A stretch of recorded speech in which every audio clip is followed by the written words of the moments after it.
Welcome to me, where suspenseful, thrilling, and mysterious stories will draw you into a world where the lines between reality and fantasy seem to blur. When the night falls, when all the sounds gradually quiet down, leaving only your own heartbeat and breathing, that's when these stories begin. Tensions, unsolved mysteries, moments that will make you hold your breath in fear or curiosity, all are waiting for you ahead. Find a comfortable seat, dim the lights, and let this sound guide you on a journey that is not for the faint of heart. I want each of you to leave a comment sharing where you are in the world. And if you are enjoying the episodes, don't forget to give a like and subscribe to the channel now. Relax. Are you ready? If so, join me in the first story right now. Falling to conclusions. Fear can make you do crazy things. Cry, laugh, scream, even kill. At this precise moment, it is causing a man named Joe to run for his life. It is also causing 7 members of an unknown faction to chase him. Joe doesn't know where he is going, only that he has to get away. His chest pulses in and out as his body tries to drag in air to compensate for all the running. His legs ache as he pushes them to go faster. A voice in his head urges him on. We need to go faster. Shut up. You think I don't know that? It's your fault we're running in the first place. Gosh, a guy can't have a little fun. You killed those guys. Correction, you killed those guys.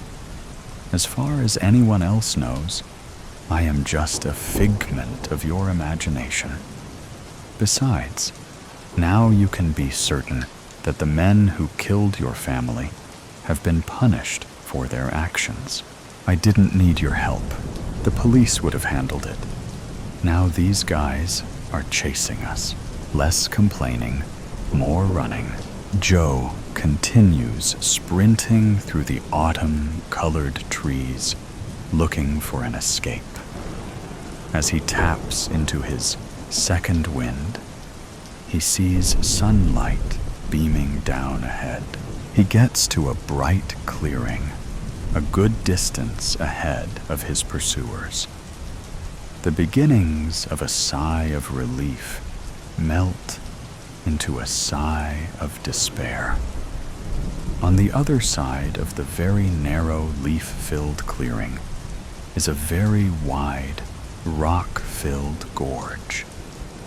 He skids to the edge, kicking a few dozen leaves over the edge. Gasping for air, with his hands on his knees, he watches as the leaves slowly pinwheel out of sight. A good 1,000-foot drop followed by slopes of jagged rock. I'll definitely feel that in the morning. We could make it. Shut up. No, we can't. I could make it. Well, I can't. He takes a step back and puts his hands behind his back as he tries to catch his breath. As he turns around, a single man wearing green, brown, and black fatigues skids into the clearing. He sees Joe and raises his assault rifle. The gun trembles slightly as the soldier trains it on him. Joe watches as the nervous soldier's finger tightens slightly on the trigger. A single bead of sweat slides down the soldier's forehead as he begins to talk. We're gonna need you to come with us. I'm afraid I can't do that. That's right. Tell him. We aren't going anywhere with him. Please, we're not gonna hurt you. I find that hard to believe. If I remember correctly, You guys were shooting at me not too long ago. Come on. There's only one of him. We can take him. We just want to talk to you. Do some tests. Ask some questions. What if you don't like what you hear? What if your tests and your questions don't get you the answers that you want? What then? Huh? Why haven't we killed him yet? Would you shut up already? Who are you talking to? Nobody, okay? I think I'll decline. Wow, I didn't think you had it in ya. That is not an option! A different voice booms from within the trees. The rest of the group bursts into the clearing, all wearing matching fatigues. Their assault rifles are all trained on him. Just answer me one question. Why do you have to be able to explain everything? Why do you have to know how everything works? Joe yells with tears of anger welling up in his eyes. Are you crying? What a baby. How about less crying and more killing? If it isn't normal, let's chase it down and shoot at it with automatic weapons and force it to cooperate. Find out how it works by any means necessary. You people disgust me. If you don't kill them soon, I will. Would you shut up already, sir? I don't know who you are talking to, but we can do this the easy way, or we can do this the hard way. Well, as my mother always said, if it's not hard, then it is not worth doing. Whoa, what are you doing? They are looking for a reason to kill us. If they kill me, you die too. As Joe says this, he slowly takes his hands from behind his back. A 40-inch, sleek, razor-sharp, black katana is held firmly in each hand. As they see the blades, their fingers squeeze the triggers. Volleys of bullets fly towards Joe, each trying to reach the target first. His swords move lightning fast as he takes into account where on his body they are aiming and tries to deflect as many bullets as possible. Despite his efforts, he's breathing through a couple new holes by the time they need to reload. They watch anxiously as Joe stumbles forward. The sword in his left hand sticks into the ground and keeps him from falling all the way to the ground. He leans heavily on the sword as ragged, shallow breaths tear out of him. Dark red blood stains his shirt and pants in various places. He sways, but manages to stand, leaving the sword embedded in the ground. He tries to look at them, but the 7 soldiers double into 14. He shakes his head and tries again, but the 14 soldiers are now swimming in front of his vision. He settles on focusing on the group as a whole, seeing the forest, not the trees. Did I pass the test? Oh well, my answer is still no. If you want my body, you'll have to fetch it. Joe slurs. You are seriously losing it. You are going to get us killed. No, don't! Joe spreads his arms and falls backwards off of the cliff. The soldiers dash to the edge and see him falling. He watches as the edge of the cliff and their faces shrink away from him. The wind whips his clothes wildly as it accelerates past him. He closes his eyes, slows his breathing, and concentrates. Suddenly, the sound of the wind slows and then stops. He opens his eyes and sees that he is now floating in mid-air. A faint glow and a quiet hum emanates from his left hand. He looks down and sees that about 5 feet under him is one particularly sharp shard of black rock that would have ended up right through his chest. He also notices that his vision has blacked out on the edge. Something was wrong. What did you do? I took over. It's obvious that you were on a suicide mission with that little stunt you pulled. I did too much work to get this body to just let you destroy us like this. He contemplates his grisly death for a second before reorienting himself. Using the power from his hands, he zooms back up towards the cliff edge. His head pops up over the ridge as the 7 soldiers are leaving the clearing. They walk slowly and lackadaisically back into the trees in a single file line. Apparently, his guaranteed death is good enough for them. His anger intensifies with this nonchalant disregard for him as a person.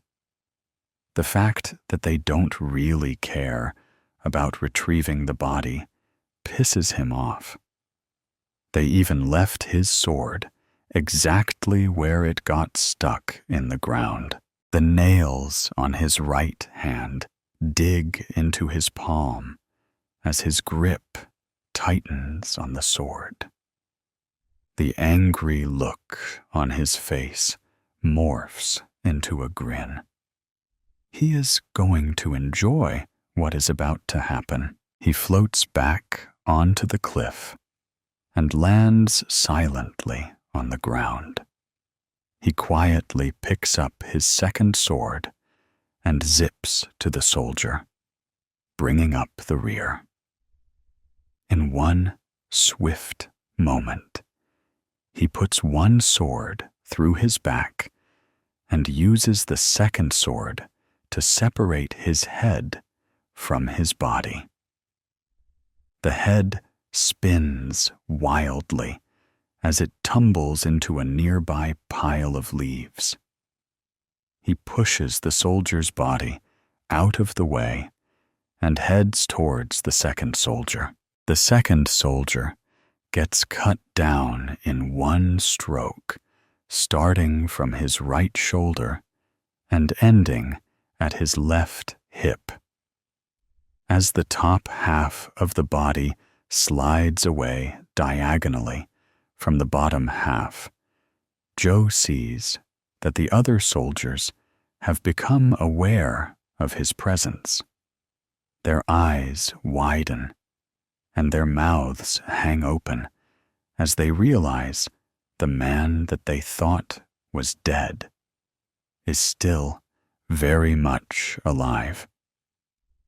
Joe uses the moment of hesitation to close in. The third soldier is split vertically in half as Joe brings the sword right up through the middle of him, splitting him in half like a deli sandwich. He steps through the space the third soldier's body once occupied and heads toward the fourth soldier. He rams both swords into the soldier's abdomen and sees the soldier's eyes widen with pain. He pulls both swords in opposite directions, shredding the soldier's midsection. He lifts his foot and kicks the soldier, sending his body to the ground with a thump. 4 down, 3 to go. The remaining 3 soldiers spread out and raise their assault rifles. Not this time, Joe snarls at them. Not like this. It was never supposed to be like this. He spins the swords one time in his hands as he steps over the 4th soldier's quickly cooling body. Raising the swords in his hands, he throws them at the 2 outside soldiers. Both soldiers are struck between the eyes before they even get off a shot. The force of the swords knock them both backwards.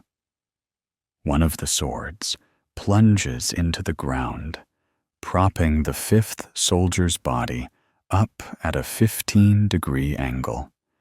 Gravity slowly pulls the body down the blood-soaked blade. The other blade pins the 6th soldier head first to the gnarled trunk of a nearby tree. This time, gravity works quicker and splits his skull as his body slumps to the ground. Joe, now weaponless, bravely strides toward the last soldier. As the final soldier goes to shoot, Joe grabs the end of his gun and quickly shoves it up. The single shot the soldier gets off intertwines with the painful crunch of bones as the gun sight collides with his nose. The shot flies harmlessly into the air above their heads. The final soldier stumbles backwards, struggling to pull air through his bloodied nostrils. The strap attached to the rifle, still in Joe's hand, keeps him from falling. Joe pulls the barrel of the gun down a couple of inches and jams it under the soldier's chin. The soldier is still dazed from his new breathing impairment and doesn't even realize what is happening. The automatic fire perforating his brain quickly takes care of his need to breathe. Joe's grin widens into a smile as he looks at his work. They were right to fear me, Joe thinks to himself. Not like this. He prepares to go retrieve his swords when a mysterious pain stops him in his tracks.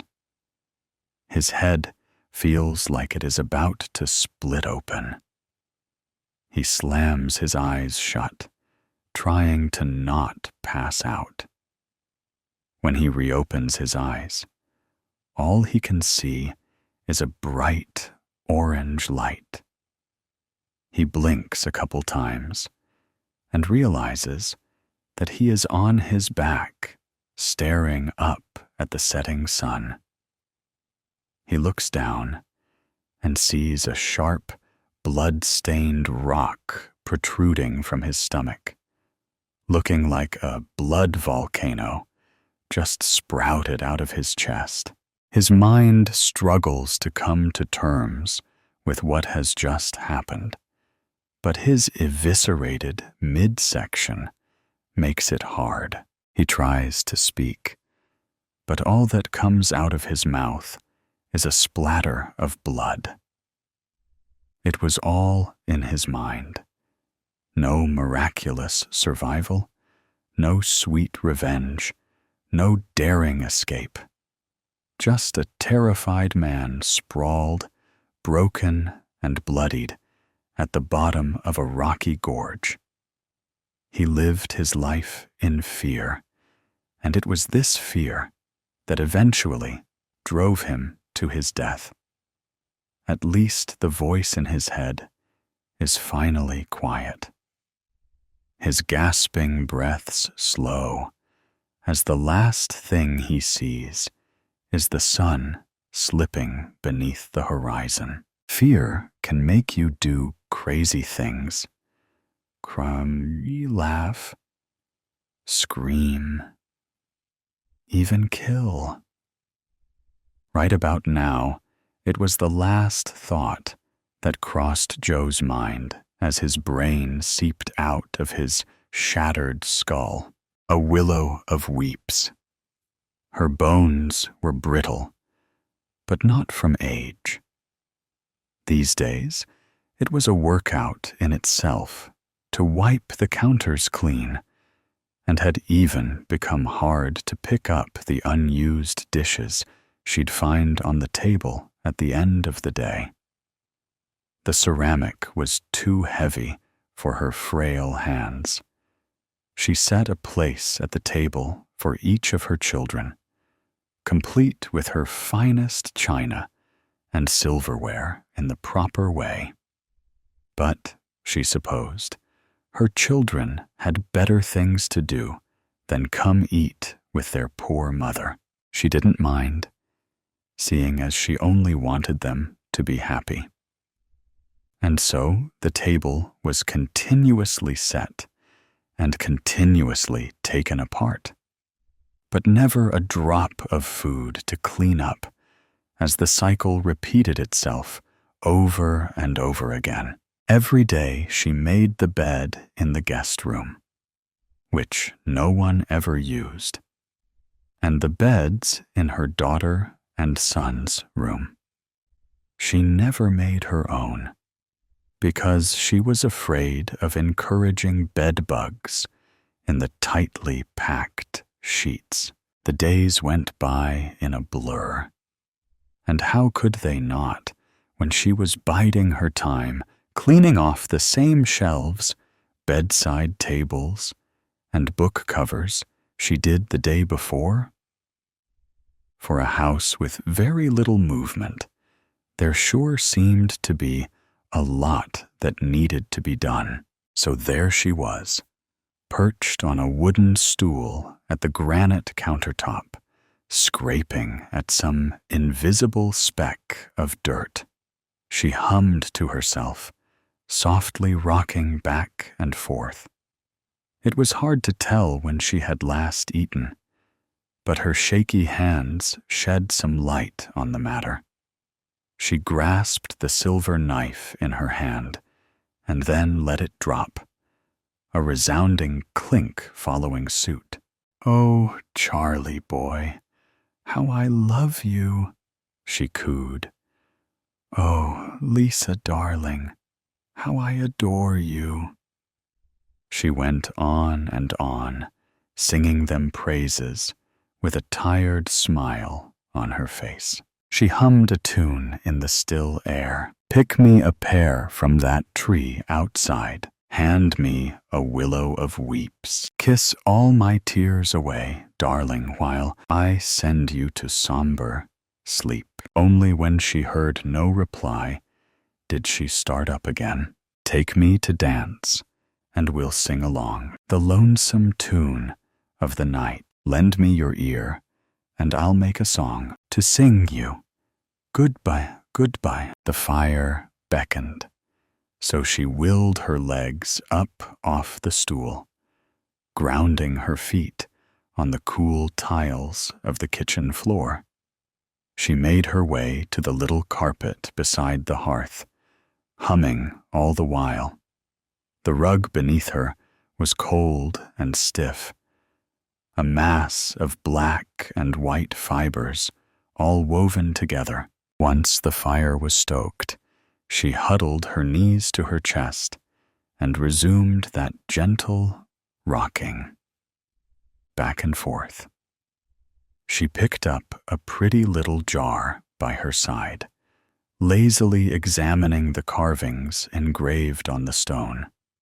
Swirls and swooshes of wind alongside a small wilting chrysanthemum, delicately designed. She traced the carvings with her thin, brittle finger. Then she opened the jar. She reached 2 fingers into the opening and took a small pinch of the contents. With a delicate flick, she sent the ashes into the heat. She watched, mesmerized as the fire grew and died, grew and died, with each pinch of ashes. She found herself smiling, humming that tune that kept on a loop in her mind. "Oh, Charlie boy, how I love you," she cooed once more, sending some ashes into the fire. "Oh, Lisa, darling, how I adore you." Then she took the jar, perched dangerously close to the flames, and sent the rest of the ashes down into the coal.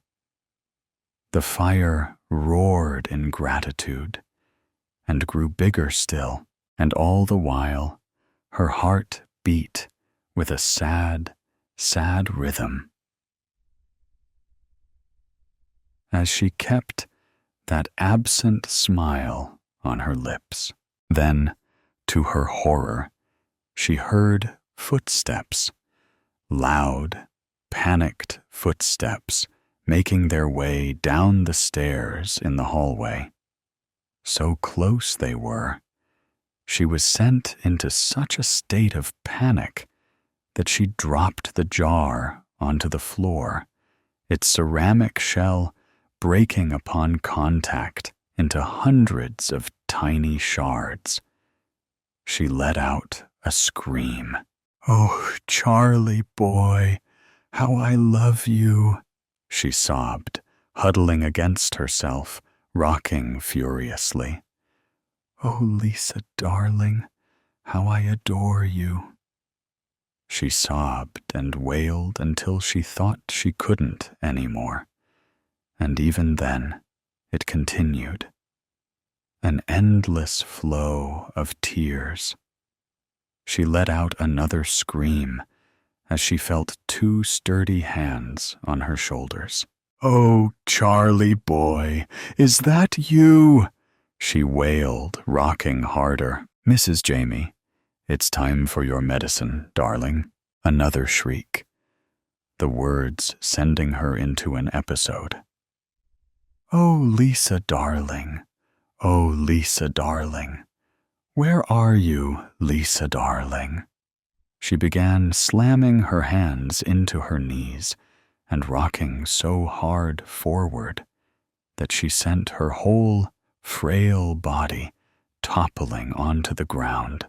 "Mrs. Jamie, it's me. Randy, I'm your nurse. I'm here now. Everything is okay now," she wailed some more. Because, of course, everything wasn't okay. "Charlie boy, Lisa darling, help me."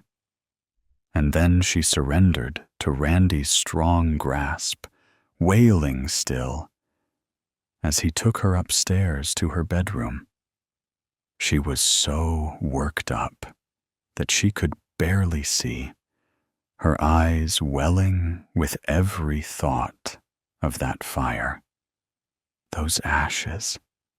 She kicked and flailed as she was firmly placed into bed, tucked in tight for all the bed bugs to see.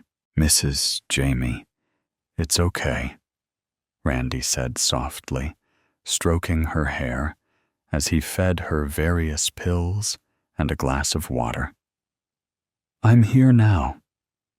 You're safe. I will keep you safe."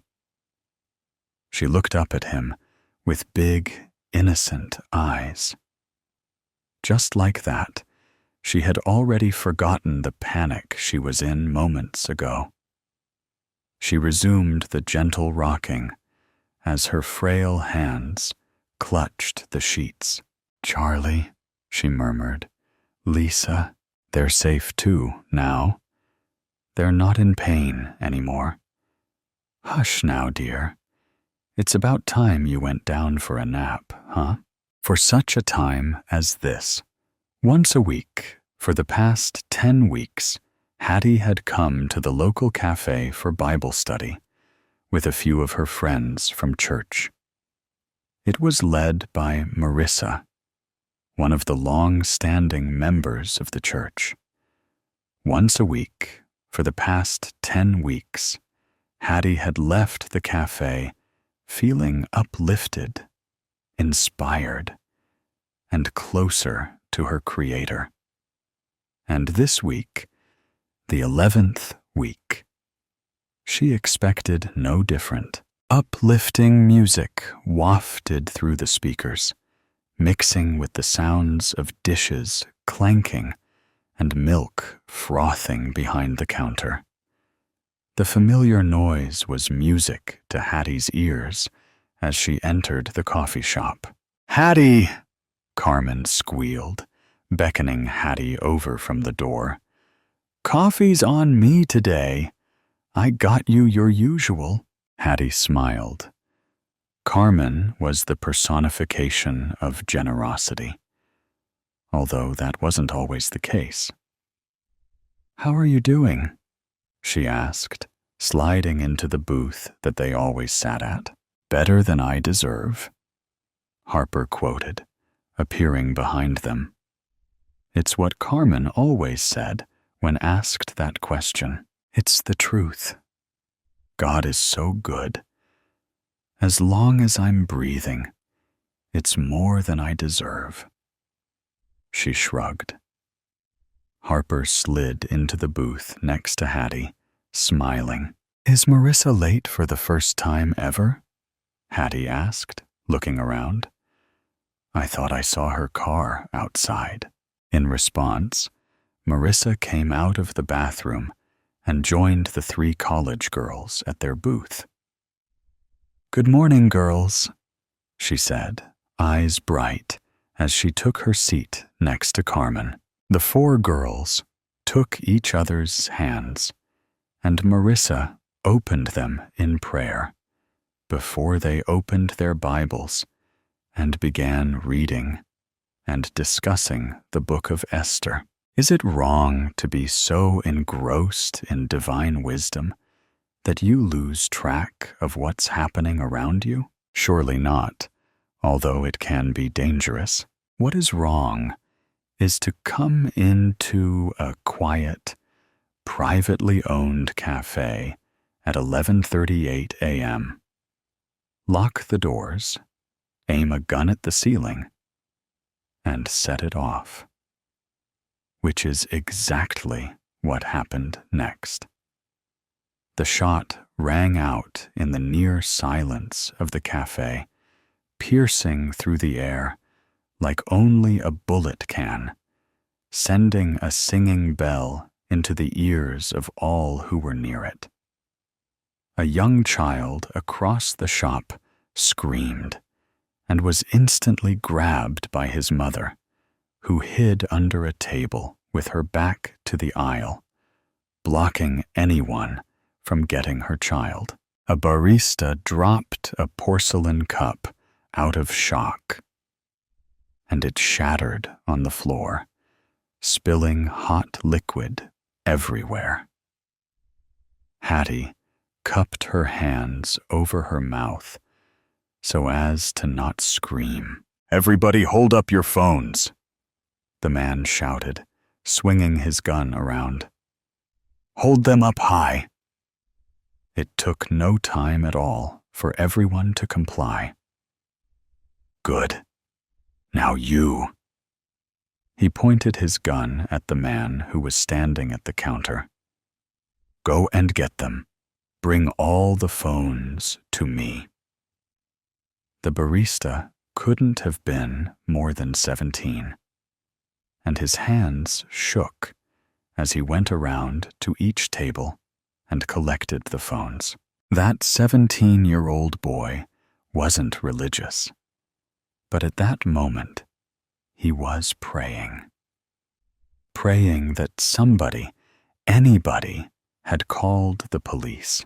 "It'll be okay, girls," Marissa whispered.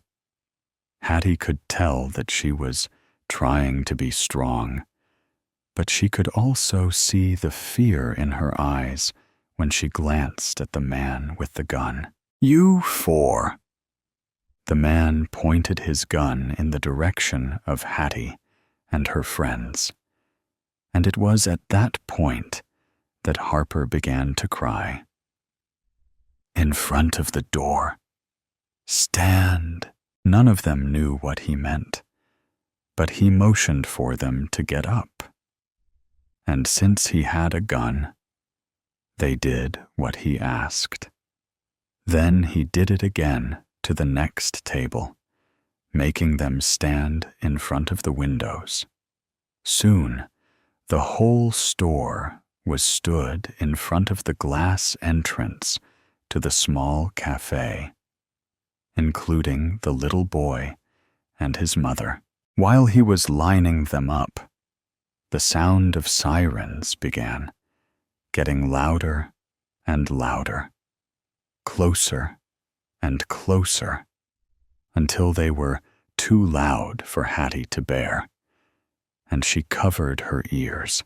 Henry Walker, an amplified and slightly muffled voice, said from outside, "This is the New York City Police Department. We have the building surrounded. Come out with your hands up." Of course, Henry did no such thing, but waved his gun in the air, almost as if he was saying, "Don't try me." Next to Hattie, Carmen was holding her necklace so tightly that her knuckles were turning white, while her other hand was entwined with Harper's. Marissa's lips were moving, but there was no sound coming out. She was praying. Not a bad idea, Hattie thought. So she joined in. She closed her eyes and began to pray. As she did, words from the passages that the four girls had been going through came to mind. It was a popular verse, seen on stickers and coffee mugs. For such a time as this. Of course, the full verse was a bit more convicting. But that's the part that rang through Hattie's young mind as the minutes turned into hours. There was a clock on the wall behind the shop counter, and it served as a reminder of just how long these people had been standing here. 2:30. 3 hours. And the police had done nothing. "Why aren't they just coming in?" someone asked to Hattie's left. "We're blocking the door. They no doubt have a sniper on the roof, waiting to take the shot. But they can't, because they might hit one of us." She responded, her voice low. It had been too long standing here. She didn't want to do this, but she had put it off long enough. She took a deep breath, in and out. It always brought her peace, ever since she read that the name Yahweh was originally written without any vowels, and that in every breath you could hear it being said. Once she took a deep breath, she stepped forward, just a little bit.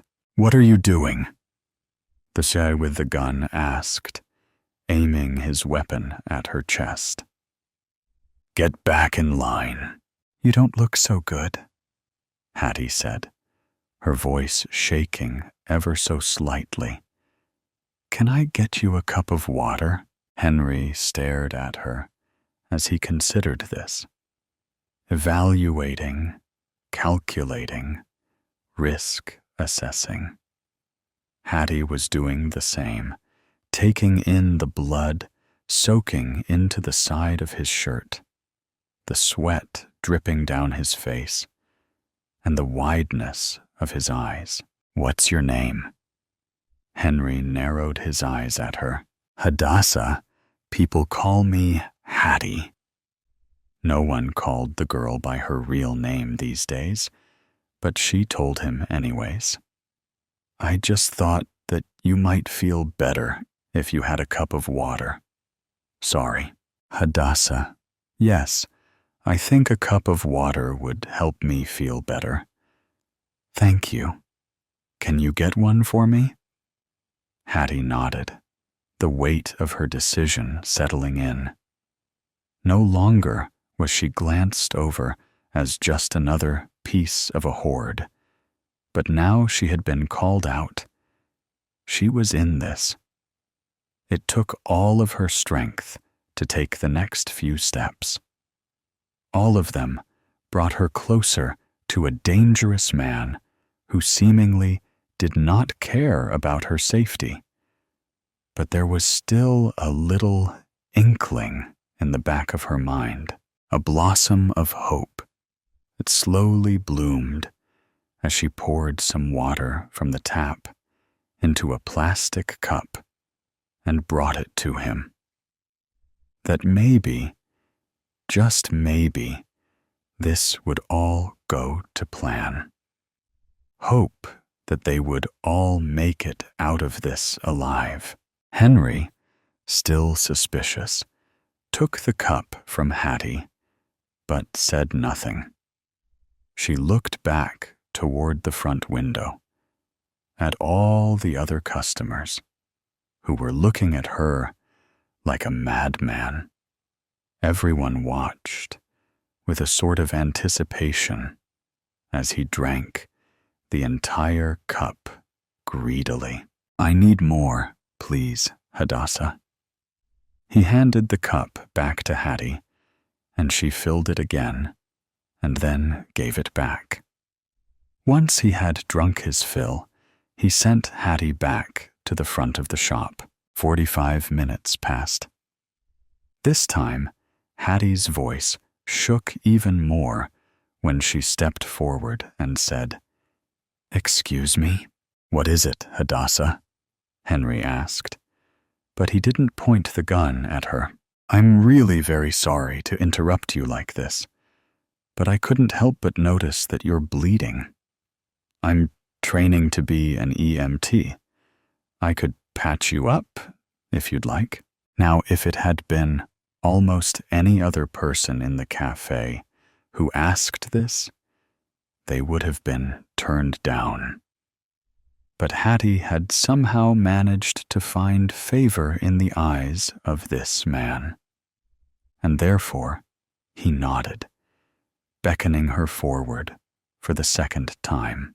"The first aid kit is behind the counter," Hattie said, pointing. He allowed her to go and get it, and when she had, the two of them sat down at one of the tables and got to work. While Hattie cut his shirt open so she could clean the wound and examine it, Henry kept his gun trained on the front of the store so that no one would try to escape while he was inconvenienced. "You've been kind to me, Hadassah." "Why?" Henry asked. Hattie pushed her glasses up with the back of her wrist. "I don't think that you're a very bad person. I think that sometimes people get mixed up in bad things, things that grab a hold of them and try to drag them down into the depths of darkness. Sometimes, when something's got a hold of someone, they can't get out on their own. Sometimes, we need to lend a hand to those who are wrestling with evil." "And what if I really am a bad person?" Henry responded. "Well, then, that would make all of us. But there's a difference between a bad person and a bad person who's trying to be better." Hattie threaded some string on a surgical needle. "And if you'll allow me, I'd like to help you with that. I want to be the hand that gives you what you need to win this fight with darkness." It was truly a miracle that she had said all that without tripping on her words or messing up with her stitches. She tied the string off and cut it, then lowered Henry's shirt back down. The injury wasn't what she had been expecting. Honestly, she thought he might have been shot, but it was still a deep scrape that needed patched up. "And how would you do that?" Henry asked, taking her wrist. When he looked at her, Hattie noticed that his eyes were different than they had been. They were searching instead of wandering, passionate instead of crazed. "Help me, I mean." "Well, it could start by the two of us sitting down and having a very serious conversation about what it means to be good or evil and how we can change at all. And then, depending on what you decide, it would probably end with you getting in one of those cop cars and atoning for what you've done up to this point." Henry nodded, and Hattie sat with him, silently asking for wisdom on what she should say. With a steadying breath, she decided to start by explaining the gospel to him, starting at the beginning, like she had been taught to do. She explained how God made the world, made us perfect, but then how we fell into sin. She explained separation from God and what that meant for us in our fallen state. And then she told Henry, who was listening intently, as though this was the only thing he ever had to think about. "Henry, why are we here today? What made you decide to do this?" Hattie asked when she had gone through her spiel. "I got in with some rough people. We did something bad," he said, head in his hands. "Police pulled up, and I didn't want to get caught, so I ran. Figured I could do what they do in the movies and negotiate my escape. Wasn't till I got in here that I remembered." Henry looked up at Hattie, eyes shining with tears. "Bad guy never gets out of the situation in the movies." "Okay." Hattie nodded. "So what's next?" "Everyone goes home," Henry whispered, taking in a shaky breath, "and I go to prison." Hattie stood and turned to the rest of the people in the cafe, and Henry put the gun on the table, away from him. "Go home." Hattie told everyone along the window, smiling. Then she sat back down and faced the criminal before her, asked him how he was feeling, listened intentionally only to him while a SWAT team came in and surrounded them both. Henry had long since broken down into tears and was shaking with sobs so hard that he couldn't even hold his hands up in surrender. He didn't protest when they put the cuffs on him and read him his rights, or when he got it in the back of a police car. When it was all over, Hattie put her head down in her arms on the table. She did not anticipate how exhausting it would be to evangelize at gunpoint. Her friends came back in and laid a blanket over her, matching the ones wrapped around them. Shock blankets, they were called. "Hattie, that was so stupid and brave," Carmen said, sitting next to her. "Are you okay?"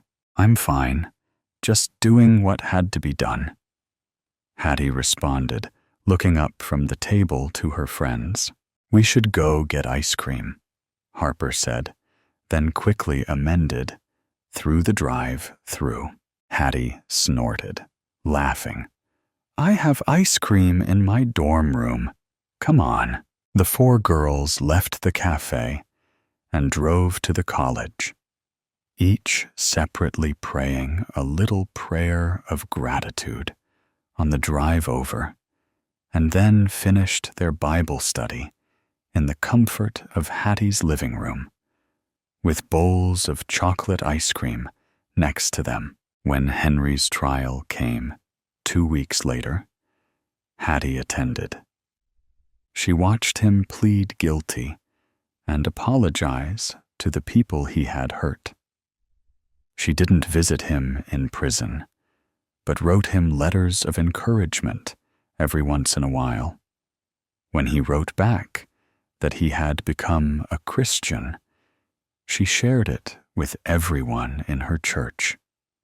Overjoyed, after a year or so, the four girls decided to try the coffee shop again. And so now, every week for the past 10 weeks, Hattie, along with a new friend named Maya, has gone to the little, family-owned cafe for a Bible study with a few of her friends from church.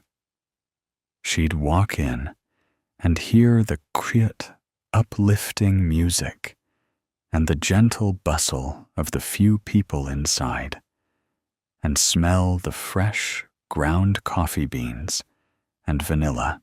Then Maya and Hattie would see Carmen, who had dyed her blonde hair bright orange since last week, and Harper with her new engagement ring, and Marissa, who was now pregnant. And they'd sit and talk and read and pray, just as they expected to do for the next 10 weeks. I remember her the first time I laid eyes on her. She knocked at the wooden door. I knew it wasn't an adult knocking. I just know these things.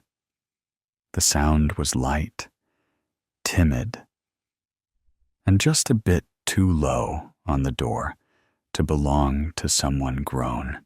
I walked across my living room, the floorboards creaking under my weight, and unlocked the door.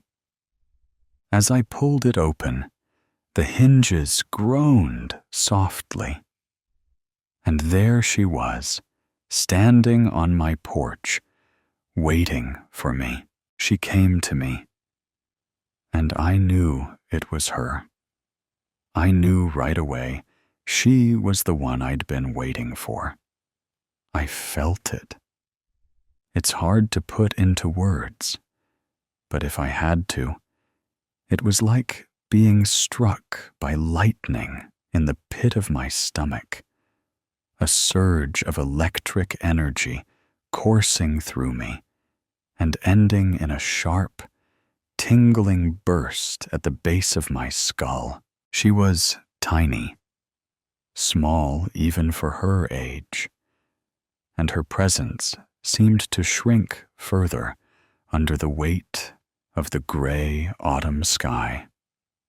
Her long blonde hair framed her round cheeks, dampened slightly by the drizzle that had been falling all afternoon. Her light blue eyes, startling in their clarity, reflected the dull brown of my front door as if they were trying to absorb everything around her. She smiled then, just a flicker of a smile, timid, shy. It might have been imperceptible to someone else, but I saw it. I knew it was there. "Hi," she said, her voice barely louder than the wind rustling through the bare trees.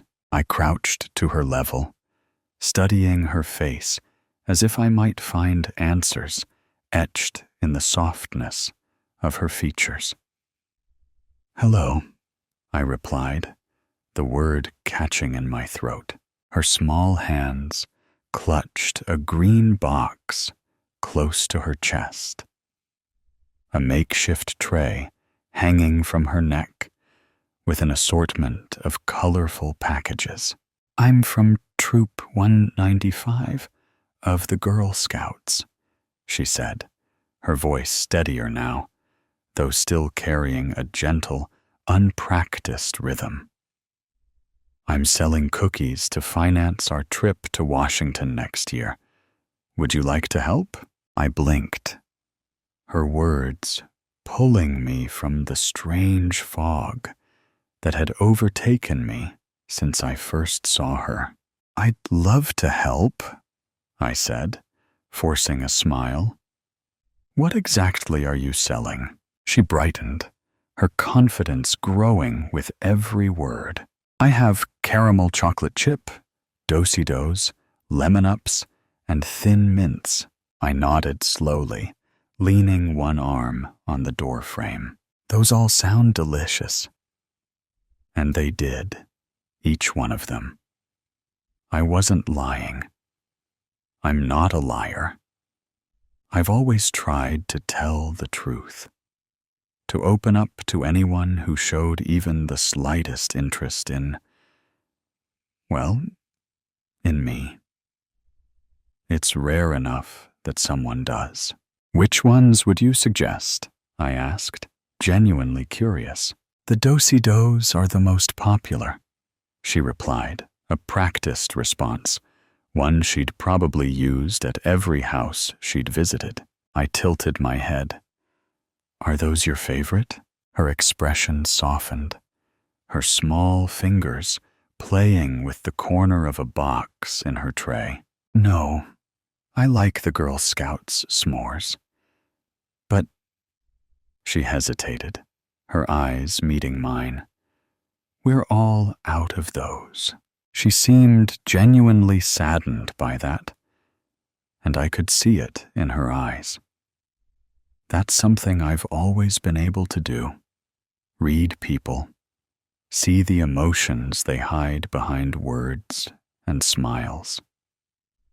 It's a sensitivity I've had since I was a boy, and it hasn't faded with time. "How about this?" I said, my voice lowering, like I was sharing a secret.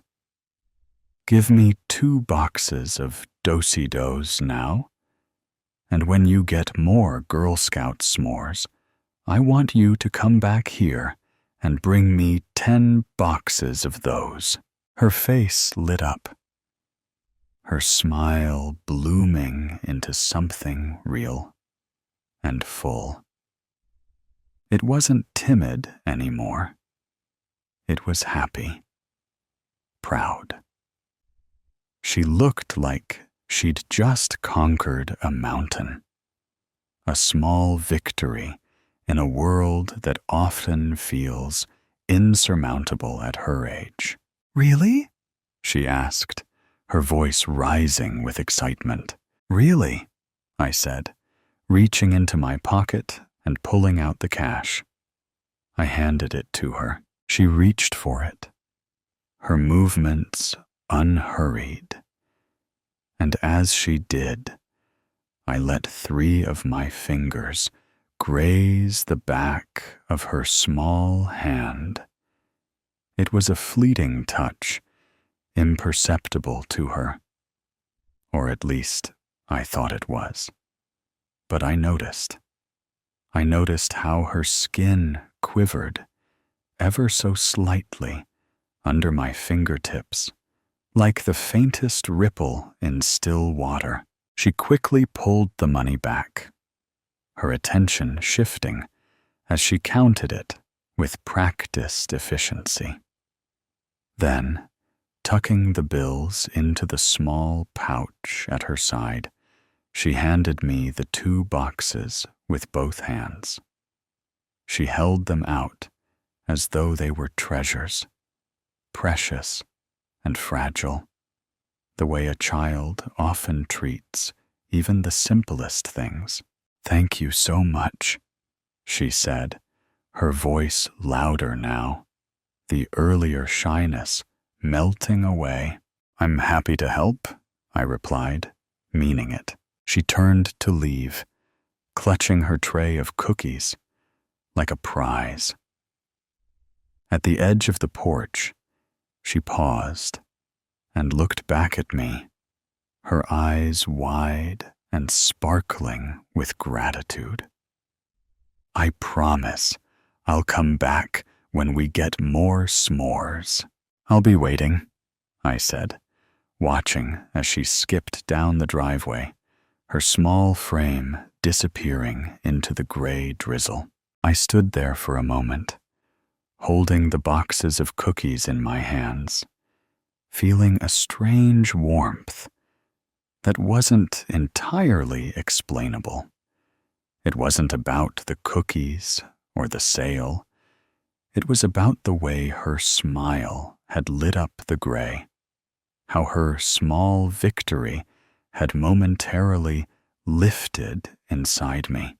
I closed the door and set the boxes on the counter. For a long time, I just stared at them, my mind replaying the exchange. Something about it had settled deeply in me, a seed waiting to grow. But her room wasn't ready. I needed to get it ready for her, to make it perfect, comfortable, a place where she could grow strong and healthy and happy. She deserved that, so I worked at it tirelessly, transforming the cold, gray basement into a beautiful sanctuary. The walls, once lifeless and bare, were painted a soft, light pink, the kind of color that whispered warmth and innocence. A bed with a quilted blanket sat in the corner, flanked by a small table with a lamp shaped like a butterfly. I built a shelf, filling it with hundreds of children's books, toys, and dolls. Every detail mattered. A camera sat discreetly in the top corner of the room, its lens fixed on the space where she would sleep and play. It wasn't about control. It was about safety. I added a lock to the heavy wooden door, one that could only be opened from the outside. It wasn't to trap her, no. It was to keep the world out, to ensure nothing could hurt her. The best part, though, was the shopping. I spent hours picking out clothes for her, envisioning her wearing them, imagining how she'd look. I chose soft fabrics in bright, cheerful colors, clothes she could wear now, and some she'd grow into over time. Each piece felt like a step closer to her, to making her mine, and then I waited. I waited for her to come back. Days turned into weeks, and still I waited. The 2 binders of cookies sat on the counter, untouched. I couldn't bring myself to open them. Instead, I would trace my fingers along their edges, touching the cardboard like I had touched her hand.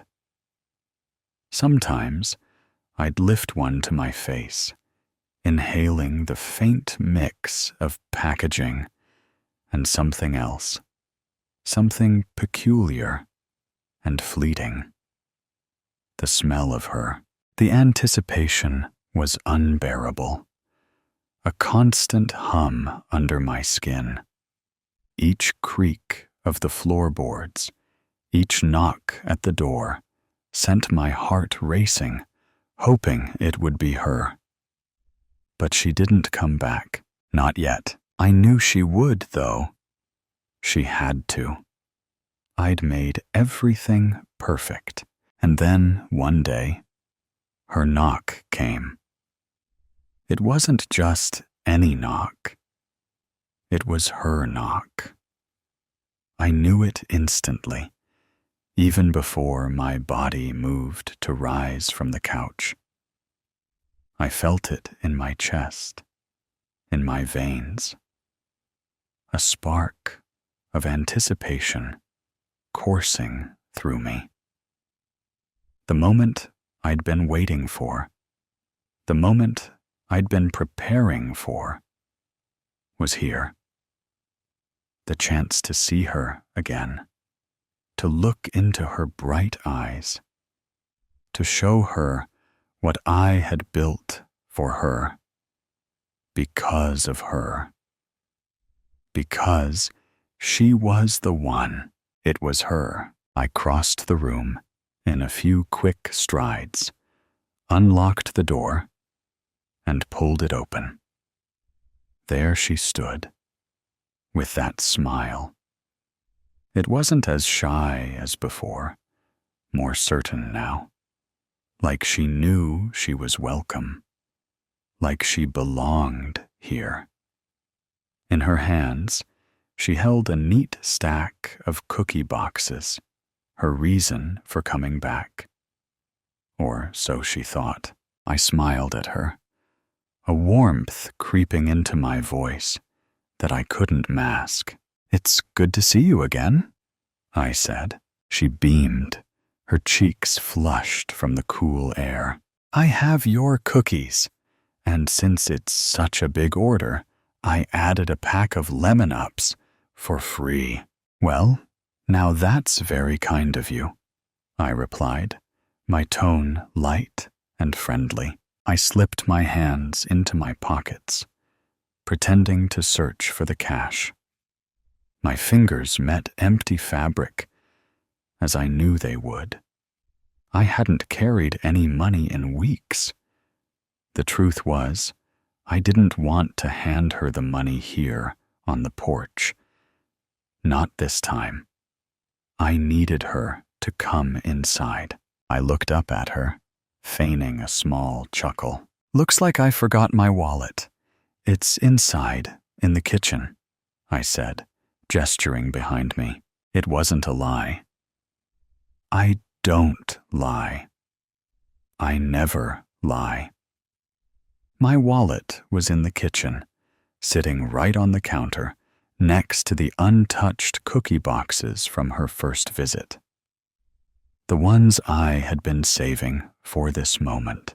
Her smile didn't falter. She nodded, clutching the boxes tighter. "Oh, that's okay," she said, ever the accommodating Girl Scout.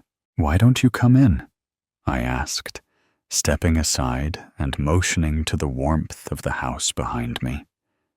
"It's cold out there, and you've been walking all afternoon, haven't you?" She hesitated for a moment, her gaze flicking to the open door, the inviting glow of the living room beyond. Then she smiled again, this time with a hint of excitement, like this was just another part of her adventure. "Okay," she said, stepping inside. I closed the door behind her, the sound of the latch clicking into place, sending a thrill through me. It wasn't loud, but to me, it echoed. I turned to her, my smile steady, my heart pounding. "Make yourself at home," I said, my voice calm and even. "Let me grab that money for you." She nodded, her eyes wandering around the room, her curiosity as innocent as ever. She was perfect. Perfect. And she was finally here. Oh, do I remember her. The way her muffled cries felt against my left hand as I pressed it over her mouth, lifting her from the ground with my right arm. She bit down hard and kicked wildly, her small shoes landing against my legs, but I barely felt it. I told myself it was normal. She didn't understand. Not yet. She couldn't comprehend what I had done for her, what I had built, the sacrifices I had made. Not yet. Her body thrashed against mine as I carried her, her weight so light it felt like she might vanish. But she wouldn't. Not now. Not ever. I took her down the stairs, each step an echo in the stillness of the house, and through the door. Not a room, not just any room. Her room. This was the place I had prepared for her. The place where she would grow, where she would finally be safe, where I could ensure nothing and no one could hurt her. I would see to that. Only me. I would witness every moment, every milestone. She would know, in time, how much I cared, how much I loved her. I threw her onto the bed, her small frame bouncing once before she scrambled back, pressing herself against the pink walls I had painted just for her. She screamed, her voice raw and high, tears streaming down her red face. "Please, let me go, please," she begged, her words garbled through sobs, her tiny hands clawing at the quilted blanket I had chosen with such care. But I knew it would pass. It always passed. The crying, the yelling, the fear, it would all melt away after a few weeks. It always did. She just needed time to see. Time to realize that this wasn't what she thought it was. This was better. "It's okay," I said, my voice steady, calm, trying to cut through her cries. "You'll understand soon. I promise." Her tears only fell faster, and her words dissolved into incoherent sobbing. I watched her for a moment, my heart pounding in my chest, but not from regret or hesitation. It was from the sheer anticipation of what was to come. This was just the beginning, and like I said, I don't lie. I never lie. But they didn't understand that. They didn't understand anything. They took her away from me just 3 days after she got here. 3 days. That's all the time we had. They stormed in like animals, breaking through the front and back doors, screaming, their boots pounding on the floors I had walked in peace for years, and the guns. Oh, the guns. Pointed at me, me, who had kept her safe. Me, who had given her a sanctuary, a place where she could be loved, cared for, where she could grow without fear. They didn't see the love in my eyes, the care in my hands, the way I had worked so hard to make her life perfect. They only saw their own distorted version of the story, their judgment cutting through my truth. They didn't understand. Oh, I remember her. I've remembered her every single day for the past 24 years, 364 days, and 6 hours. I know because I've counted. I've counted every second, every breath, every heartbeat that has passed since the moment they tore her from me.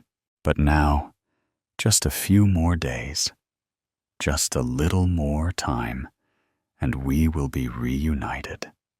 Finally, I've waited for this. I've prepared for it because, like I said, I don't lie. I never lie. A bitter choice. The first thing he could recognize was an old, musty, wet scent. He's groggy, his mouth is dry, and his head hurts, but he feels warmth on his face. With that, he hears a crackling fire. Attempting to lift his hand to his face, he realizes his hands are tied. His feet are tied. He opens his eyes and can see that he is tied to a chair. His eyes get used to the fire's dim light, and he is seated in an old, dusty room with wooden beams at a small round table with a teapot and teacup in the middle. He smells the scent of steeping tea. He starts to feel panic and realizes that he is well and indeed tied to the chair, and he's not getting out. His mind races like anyone's would in this predicament. Who did this? Why me? Why am I here?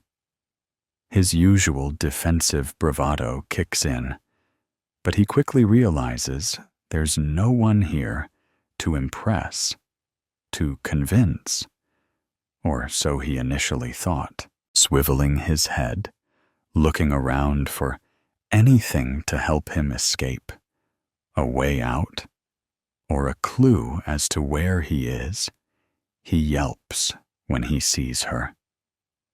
There, by the fire, a young woman stands. She is tall, curvier than he prefers, and simply dressed. She doesn't make a single sound.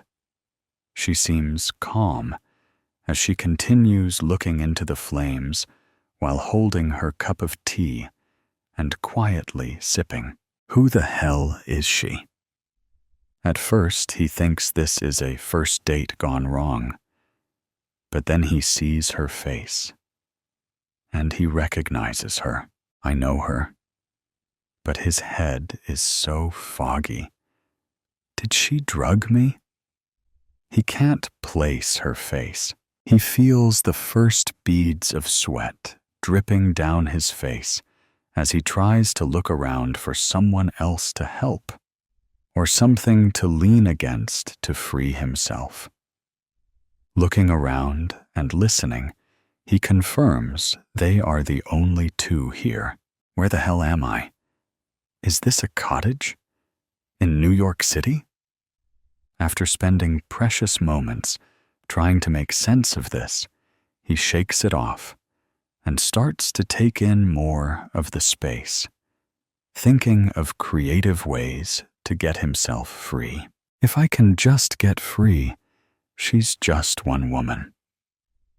He thinks to himself, I've managed worse. She doesn't acknowledge his panic. She slowly looks at the fire and sips her tea. If she's this calm, she has a plan. He could handle emotions, tears, and outbursts. But calm women never spelled a good time to him. Noticing him finally, the woman looks over at him, and it barely registers on her face that he is awake. She takes another sip of tea and moves to the table, taking the other seat across from him. She looks down at her hands and places them on the table. Only then does he see her entire face when she looks him in the eye. He is immediately filled with fear. "Fuck," he says, and stills in, struggling with his restraints. She smiles lightly at his remark. "I knew you to be more eloquent than that," waving it off. "But again, I did catch you off guard." Catching himself, he prepares to put on a show. "Ellie, what's going on? What happened? How are we here? How are you here? I thought you had left the country. I've been so worried about you. I tried to write a call or text, but I didn't have your information. You have no idea how worried I've been after everything you've gone through, what we've gone through." She said nothing and continued staring at him with the calm, blank stare she'd had when she first sat down. "Look, honey, what happened was horrible. So many terrible losses and accidents. When your brother—" He paused when he heard her quick inhale. Her head whipped to the side like she had been slapped, and when she looked back at him, he saw fury in her eyes. "If this is about the money, I can pay you. But you have no right to do this. To what? Kidnap me? Drug me? What else are you going to do? You don't have the guts to do any real damage. What do you think is going to happen? Let's talk this out, like calm adults. You're making a mountain from a molehill. Nothing that happened was my fault." He was about to dig into his routine defense that he'd done during police questioning and lawyers listening. But she held up a hand. "Martin, it's not about money. It never was for our family. Though I know that's all you understand, so this may be a tough concept. It's about the truth." She stands slowly, gracefully grabbing the teacup and placing it before him, pausing to take a look at him. The first proper look she's taken of him in 5 years since everything happened. You'd think with all that money, you'd have taken better care of yourself. She moves the tea kettle closer to the cup and settles back in her chair. "I was surprised how big you've gotten. I'm grateful I got the extra rope. Otherwise, you wouldn't be so snug and cozy on that chair," she said, sitting back and putting her hands in her lap. Martin looks at the teacup. It's empty. Then he looks at the tea kettle. He can see steam rising from the spout and smell tea. He looks back at her and sees that she has a calm, serene smile. "What the fuck do you want, Ellie?" he says, defeated, realizing he will have to play whatever game she has set up and outsmart her, like he does with everyone. "I've made you a soothing tea, but I want to tell you a story first," she says. And he sees a brief shadow of darkness across her face. Was it a shadow Or is it her anger? Either way, it can't be good. She takes a deep breath and begins her tale. There was a family, a happy and loving family. They weren't perfect, no one was, but they were happy. A mother, a father, a daughter, and a younger brother. They had been building a nice estate as a family since her brother was back from college, and their daughter was running their company business. Combined, their wealth was not something to write to the Times about, but it afforded them a lifestyle and attention. They were comfortable, happy, giving much back to their community, and always the first people to help those in need. Reaching back for her own tea, she sipped. Then a man introduced himself. The man saw that their kindness and eagerness to help were things to be preyed upon and taken advantage of. "That's where you come in, Martin," she said, leaning her elbows on the table and putting her head in her hands. He could tell she was comfortable, so he listened, waiting for his time to strike. This charming, crass, but witty man came to this family with an opportunity to do so much good. "You did your homework there, didn't you, Marty? Knowing my father had been dying to help those less fortunate in other parts of the world, but didn't have the gift or health to travel like he'd like. So you offered your assistance." She continued, "Look, your father was an adult and made a decision he shouldn't have. It's not my fault he was as gullible as he was fragile in health." Martin interjected, but it didn't move or ruffle her as he hoped. Again, he could deal with outbursts and emotions, but that calm quiet unnerved him. "My father trusted you. He gave you a sum of money the first time.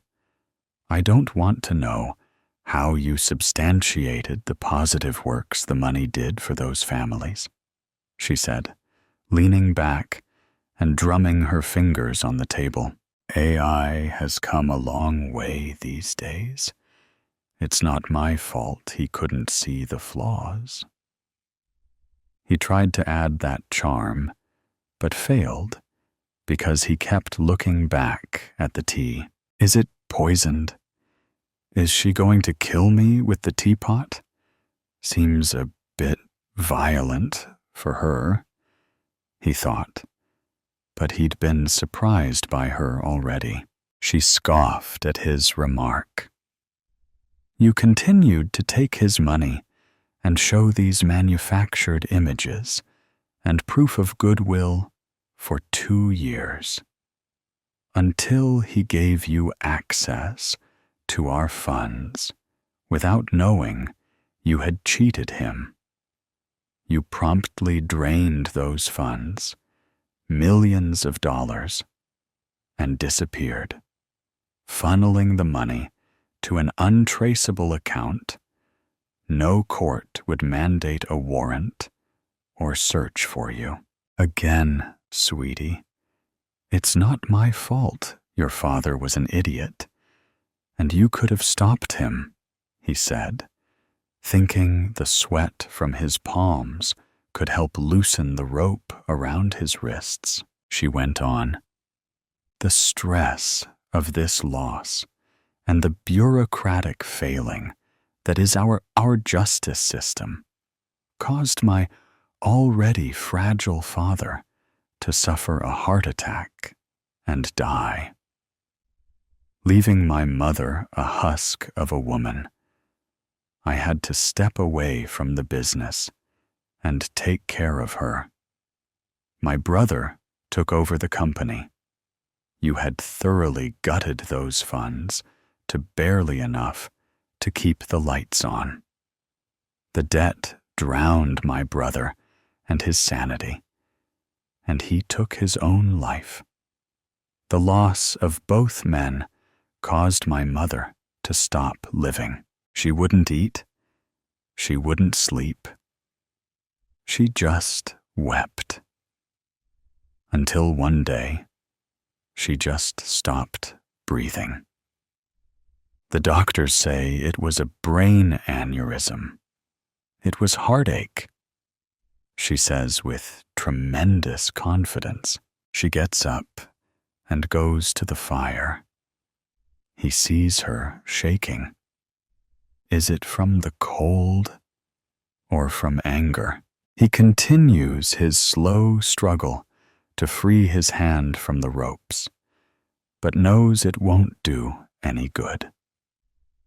He just has to wait and see how this plays out. Look, Ellie, I'm sorry this all happened to you. I really did send some money to those charities.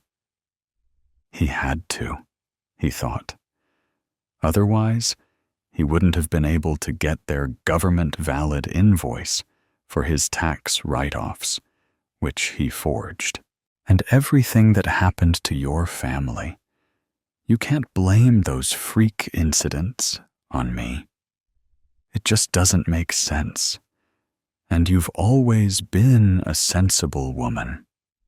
Let's just talk like adults, and we can find the reason behind all this. He began preparing more excuses, but he saw that she didn't even react. She took a slow breath while staring into the fire. You ruined us for nothing but greed. He didn't know what to say, so she turned and stared at him. For greed, she whispered. Taking her time, she returned to the table and picked up the teapot. Keeping eye contact with him, she poured the tea into the cup. She placed the teapot back down on the table. Stepping behind him, she stills. In that pregnant pause of silence, horrifying scenarios rush into his mind. Is she going to smash my face against the table? Was it a ploy? Is she going to slit my throat or strangle me? He hears her take a deep breath, unties one of his hands, and slowly takes her seat across from him. Unafraid of what he might do with one hand free. The tea is yours, Martin. A gift from me, she says, leaning back in the chair. He looked at the cup. The dark liquid smelled rich and fragrant. Was it poisoned? Maybe. Maybe not. If she wanted to kill him, wouldn't she have done it already? Why wait so long? Why all the dramatics? Was she testing his conscience? Joke's on her. He doesn't think he has one. A twisted act of mercy? Instead of a violent death, he would likely have had from the latest con. He'd definitely turned on the wrong family. That was not his best work. He'd been getting sloppy. So what? He drinks it? If he refuses, will she force him? He stares at the cup. As I said before, this is about trust.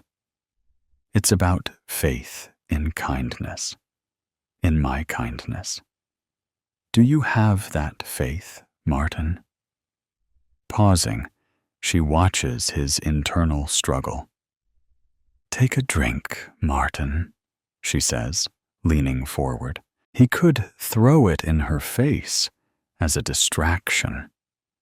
But it's not hot enough to do any damage, and he still would be stuck in this chair.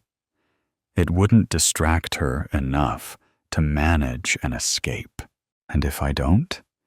He asks quietly. She cocked her head to the side and knowingly smiled, confirming that if he didn't, she'd force it. With a deep breath and trembling hand, he lifts the cup to his lips and drinks. He watches her face as the warm, bitter tea slides down his throat.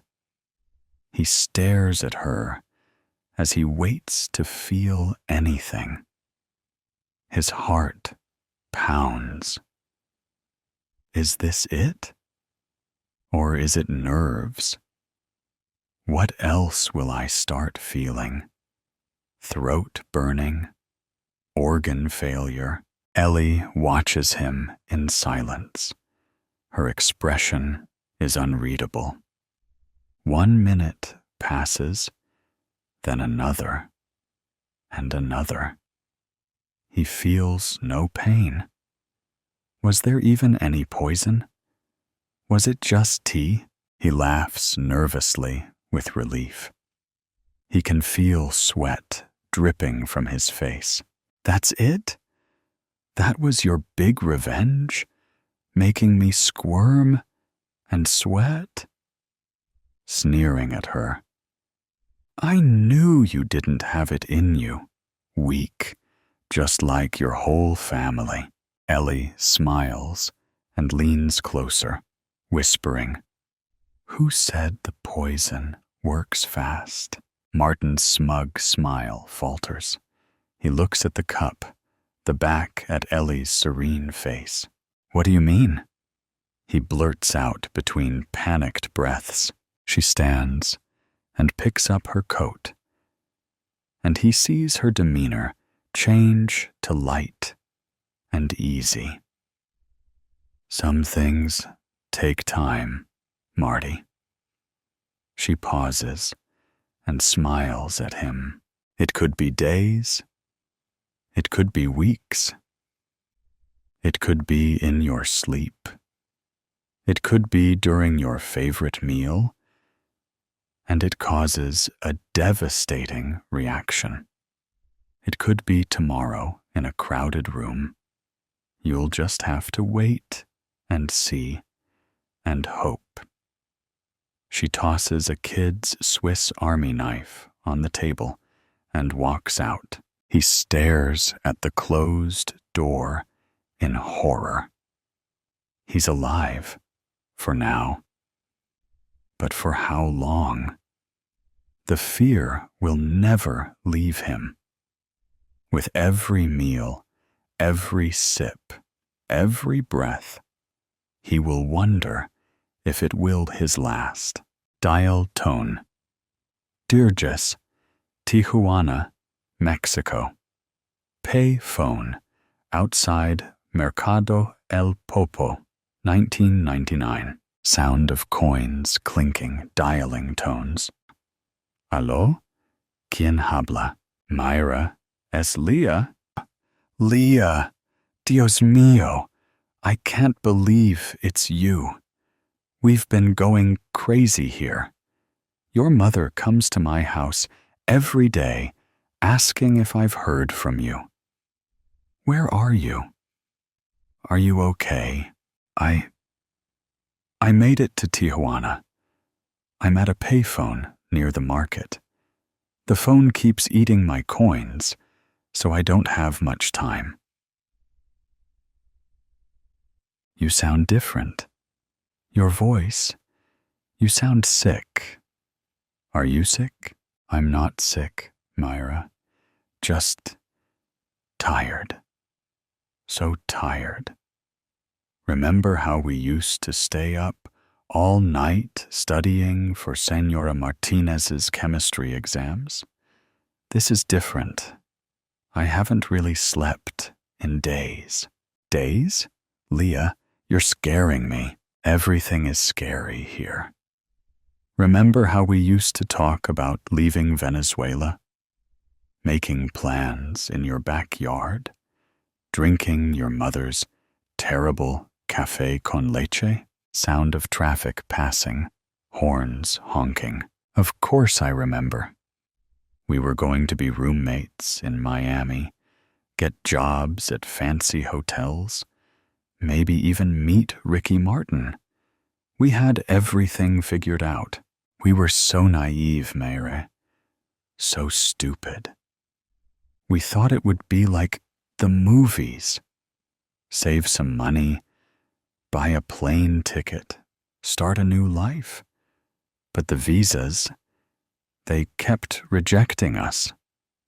And now you're with the coyotes. Leah, everyone here knows someone who didn't make it. Please come home. Home to what? The markets are empty, Mayra. The hospitals have no medicine. Remember when my little brother got dengue last year? Mama had to trade her wedding ring for antibiotics. I can't watch my family live like that anymore. Warning beep from the phone. Hold on.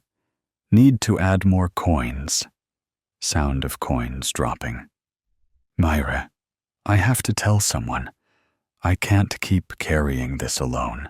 Tell me what? What happened? The group I'm with. There was this girl. My age, maybe younger. From Guatemala. The coyotes, they made her carry drugs. Inside her body. Little packets, like grapes. She cried all night before they made her swallow them. Dios mío, that's not even the worst part. There was this woman with us, from El Salvador, in her 50s with grandchildren in Los Angeles. She showed us their pictures the first night. She couldn't keep up in the desert. Her legs just gave out. Leah, we left her there, Mayra, under a cactus. She begged us not to go. She promised she'd rest just for an hour, then catch up. I told them I would stay with her. I couldn't bear the thought of leaving her alone. But she grabbed my arm, looked me straight in the eyes, and said, "No, mi hija. One death is enough." She made me promise to go. She made me do it. Sound of crying, voice breaking. I had to go, Mayra. I had no option. I had no option. I had to run to catch up with the group. I could hear her praying behind me, her voice getting fainter and fainter. We tried crossing that same night, but there was a massive drug bust happening near the crossing point. Cartel activity. Border patrol everywhere. Helicopters with searchlights. The coyotes said it was too hot, too risky. We had to turn back. Now we're stuck here in Tijuana, waiting to try again. And all I can think about is how we left her there. Alone, with just those pictures of her grandchildren. Sounds of street vendors calling out in Spanish. I can barely carry my own jacket now. It weighs more than all our school books combined. Remember how we used to complain about those heavy books? Bitter laugh. What I wouldn't give to be back in that classroom now. You can come back. Please, it's not too late. It is. There's no going back. The desert, it changes you, changes everything. I see things at night when we're trying to sleep, shadows moving. Sometimes I think it's the border patrol, sometimes something worse. The coyotes watch us constantly. One girl tried to run away last week. They caught her. She came back with bruises. She wouldn't explain. Background chatter in Spanish, English, and indigenous languages. Last night, we tried crossing through the river. Everyone said it would be safer than the desert. But there were farmers on the cliffs above the river. Farmers with rifles, Myra. They didn't shout warnings, didn't tell us to go back. They just started shooting. The water, voice breaking. The water turned red. People were screaming, trying to swim back, but the current was so strong. We had to stay underwater, holding our breath, praying they wouldn't see us. A mother lost grip of her baby's hand. I can still hear her screaming, "Por Dios, Leah." Some people just disappeared under the water, never came back up. The farmers just stood there, watching, like they were hunting animals, not watching people die. Human beings, parents, children, dreams. Warning beep from the phone. I keep thinking about what Papa used to say before he died, about America being the land of opportunity. But he never knew about this part. The nightmare you have to survive to reach those opportunities. If they catch me, I've heard stories about the detention centers, but I can't go back, Mayra. There's nothing left in Venezuela. There's your family. There's me. We love you. Love doesn't fill empty stomachs. Can't buy medicine. Can't build a future. The inflation. It's worse now than when I left. My mother's entire month's salary can barely buy a week's groceries. I have to make it, Mayra. I have to. Sound of more coins being inserted. You know what I think about most? Those stupid telenovelas we used to watch after school. Remember how we'd laugh at how dramatic they were? Now I understand. Real life, real desperation. It's more dramatic than any telenovela. Leah, please. You're trembling. I can hear it in your voice. I am. I'm scared all the time. But I'm also angry. Angry that this is what it takes. That we have to risk our lives just for a chance at a decent life. That farmers with rifles get to decide who lives and who dies. Distant police sirens. The coyotes are signaling. We're moving again tonight. Mayra, if something happens to me. No, don't you dare say goodbye. Listen to me. If something happens, tell my mother I understand now. Why she cried when she found out I was leaving. Tell her I'm sorry for the pain I'm causing her, but not for trying. Tell her what she always told us. La esperanza es lo último que se pierde. Hope is the last thing we lose. Leah, please.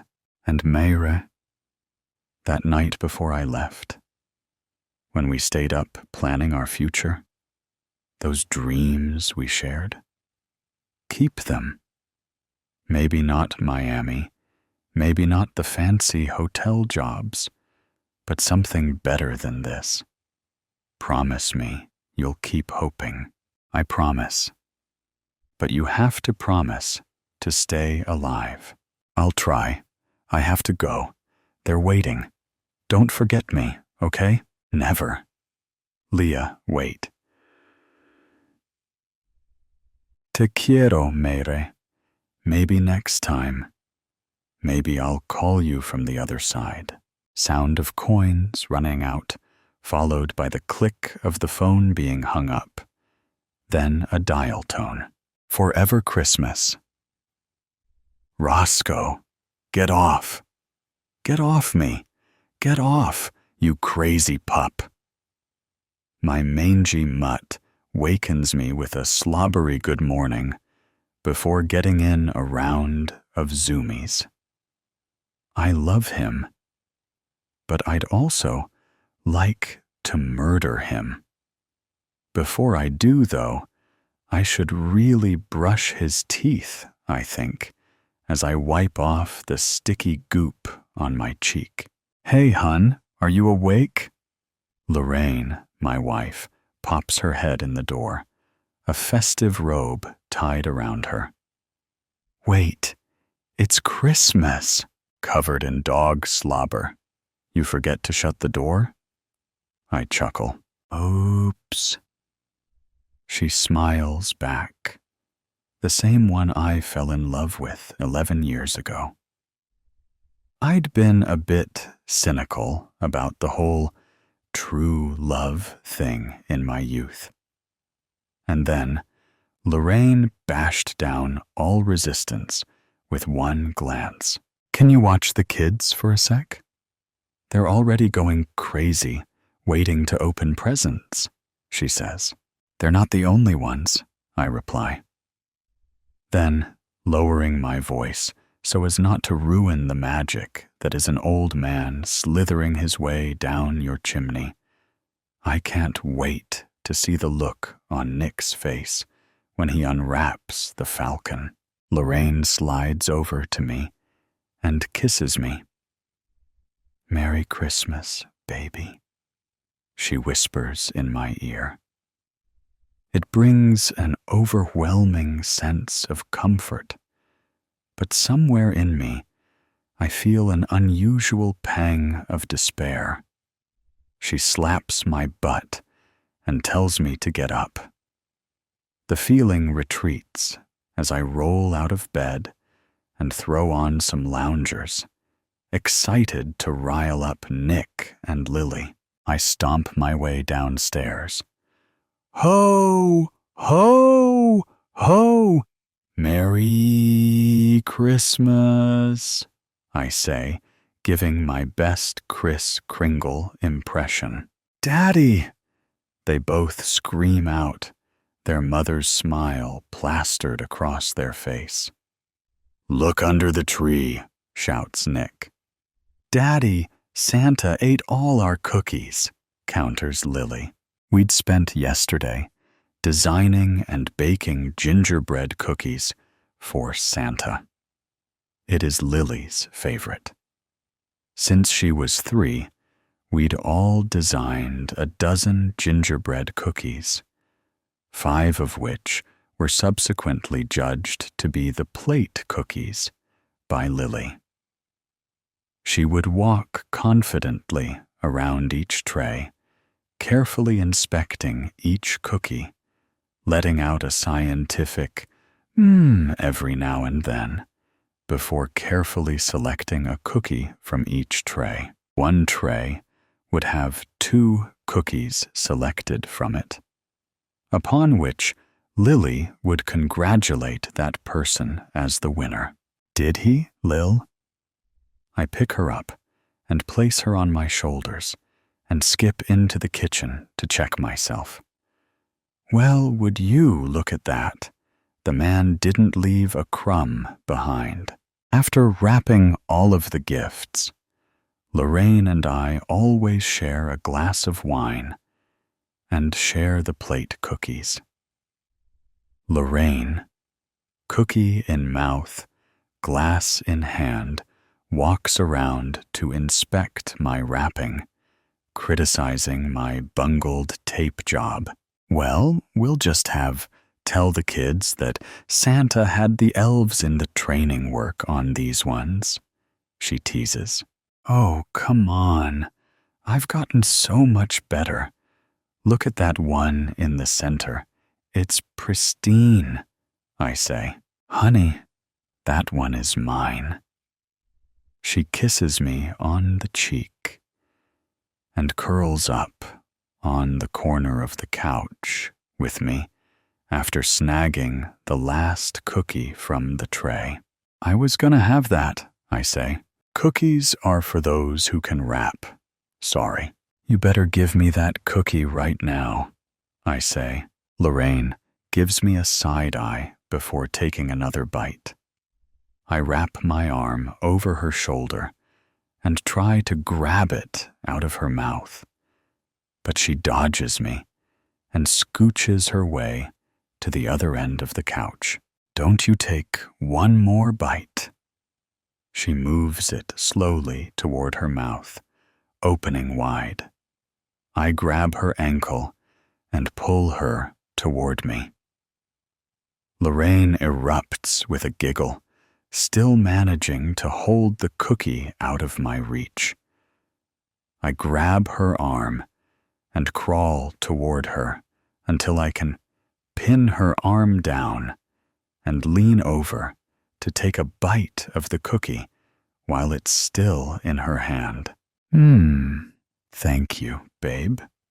I lean down and take another bite. Fine, you can have it. Just let me go. I grab it from her and retreat to my side of the couch, making a show of eating the cookie, smacking my lips and swishing it down with a swig of wine. Lorraine kicks at my legs, smirks, finishes her glass of wine, and leans back into me. The house is silent. The kids long asleep. Wind sweeps gently outside as snow continues to fall, as it has throughout the day. Stockings hang above the lit fireplace. Cane-shaped M&Ms, paint sticks, and Hot Wheels cozied up inside, waiting to be spilled across the floor tomorrow before being tossed aside for the next gift. Roscoe huffs in the corner, clearly displeased that we're up past his bedtime.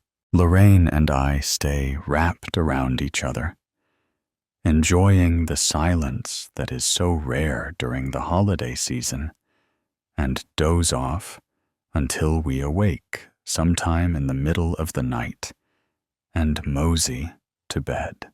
The peace and warmth I felt last night feel so much more distant, and I get an urge to hold my wife. Lily is still staring in amazement at the empty plate. Something about it looks off. The red is no longer a merry holiday red, rather a crimson blood that paints Santa's sleigh and dyes his bag of presents. The plate clatters to the floor, Roscoe jumping in fright, bumping into Lily and knocking her to the floor. Lily starts to cry out as Lorraine pops into the kitchen behind me. Hey, sweetie, did Daddy drop the cookie platter? She says, sweeping Lily up in her arms. Are you okay? She asks me. I realize I've been standing frozen, my mind empty, frigid. I shake it off. Yeah, sorry. Sorry, Lil. I didn't mean to scare you, I say, planting a kiss on her and then Lorraine. "Why don't we open presents?" I say. That elicits a roar from Nick in the other room, and Lily surges back, wiping her tears away. "Now, before we open presents, you all know the drill." I set up the tripod, and we all huddle in front of the tree, the kids wrangling in Roscoe. "We crushed it again, gang," I cheer, the stored image coming through my live eye, projecting the family photo through my retina. I quickly flick through the Christmas album, looking at the years past. 2 years ago, poor Roscoe was stuck with a cone on his head. 5 years ago was Lily's first Christmas. 7 was Nick's. 11 years ago was our first Christmas married in this house, before we adopted Roscoe later that year. Scrolling through now, the same wish every father has hits me. Please don't grow up. The thought causes a pain to ripple through me, erupting in a powerful headache. "David, are you okay?" my wife asks. I click out of the Live Eye screen, turn and face my family, but they're blurry. Hazy may be a more appropriate word for it. Like a memory faded over time, I reset the device and close my eyes. My heart is pumping, my head aches. Something about this moment feels off. A thought beats at the back of my head, but like a weighted box, it refuses to rise to the surface. By the revulsion coursing through my body, I'm not sure I want to know what's inside. The device resets, and I open my eyes. I exhale. The beating in my head subsides. Lorraine wraps her arm around me, no longer in a haze. "Sorry, I just got the worst migraine." Things went blurry for a second, I admit. "There's some aspirin in the kitchen. I'll get you some," she says. "No, it's okay. It's gone. My live eye may have glitched." I grab her arm and pull her back in toward me. "Okay, what are we waiting for? Let's open these presents." The day flashes by in a flurry of ripped-up shreds of candy cane and elf-decorated wrapping paper, cut plastic ties that restrain action figures in their boxes, and chocolate-greased candy wrappers as the kids fuel their excitement with sugar trips. Lorraine works at preparing a late Christmas lunch, Roscoe providing assistance, mopping up the floor.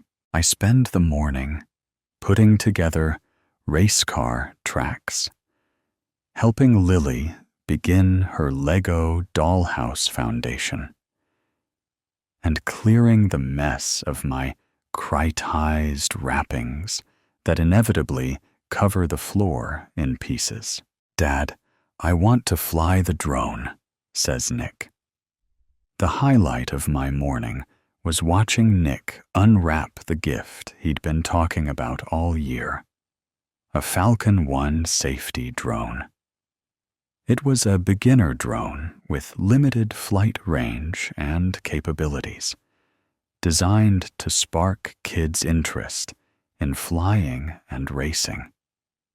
Parental controls enabled limitations on range, so we could limit flying to just our backyard and at a relative minimum altitude. I already planned on breaking those rules, but for his mother's sake, they provided assurance that he wouldn't crash into the neighbor's window. Fair. I know, buddy, but it's missing a part. We'll have to go to the store. I help Lorraine set the dining room table, my stomach growling at the aromas drifting in from the kitchen. I can't help but feel like I haven't smelled a home-cooked meal in some time, and I almost get emotional when Lorraine sets the ham down in the center. This isn't my life. This life is filled with love and hope, like the Hallmark holiday movie that plays in the background. Something rattles internally.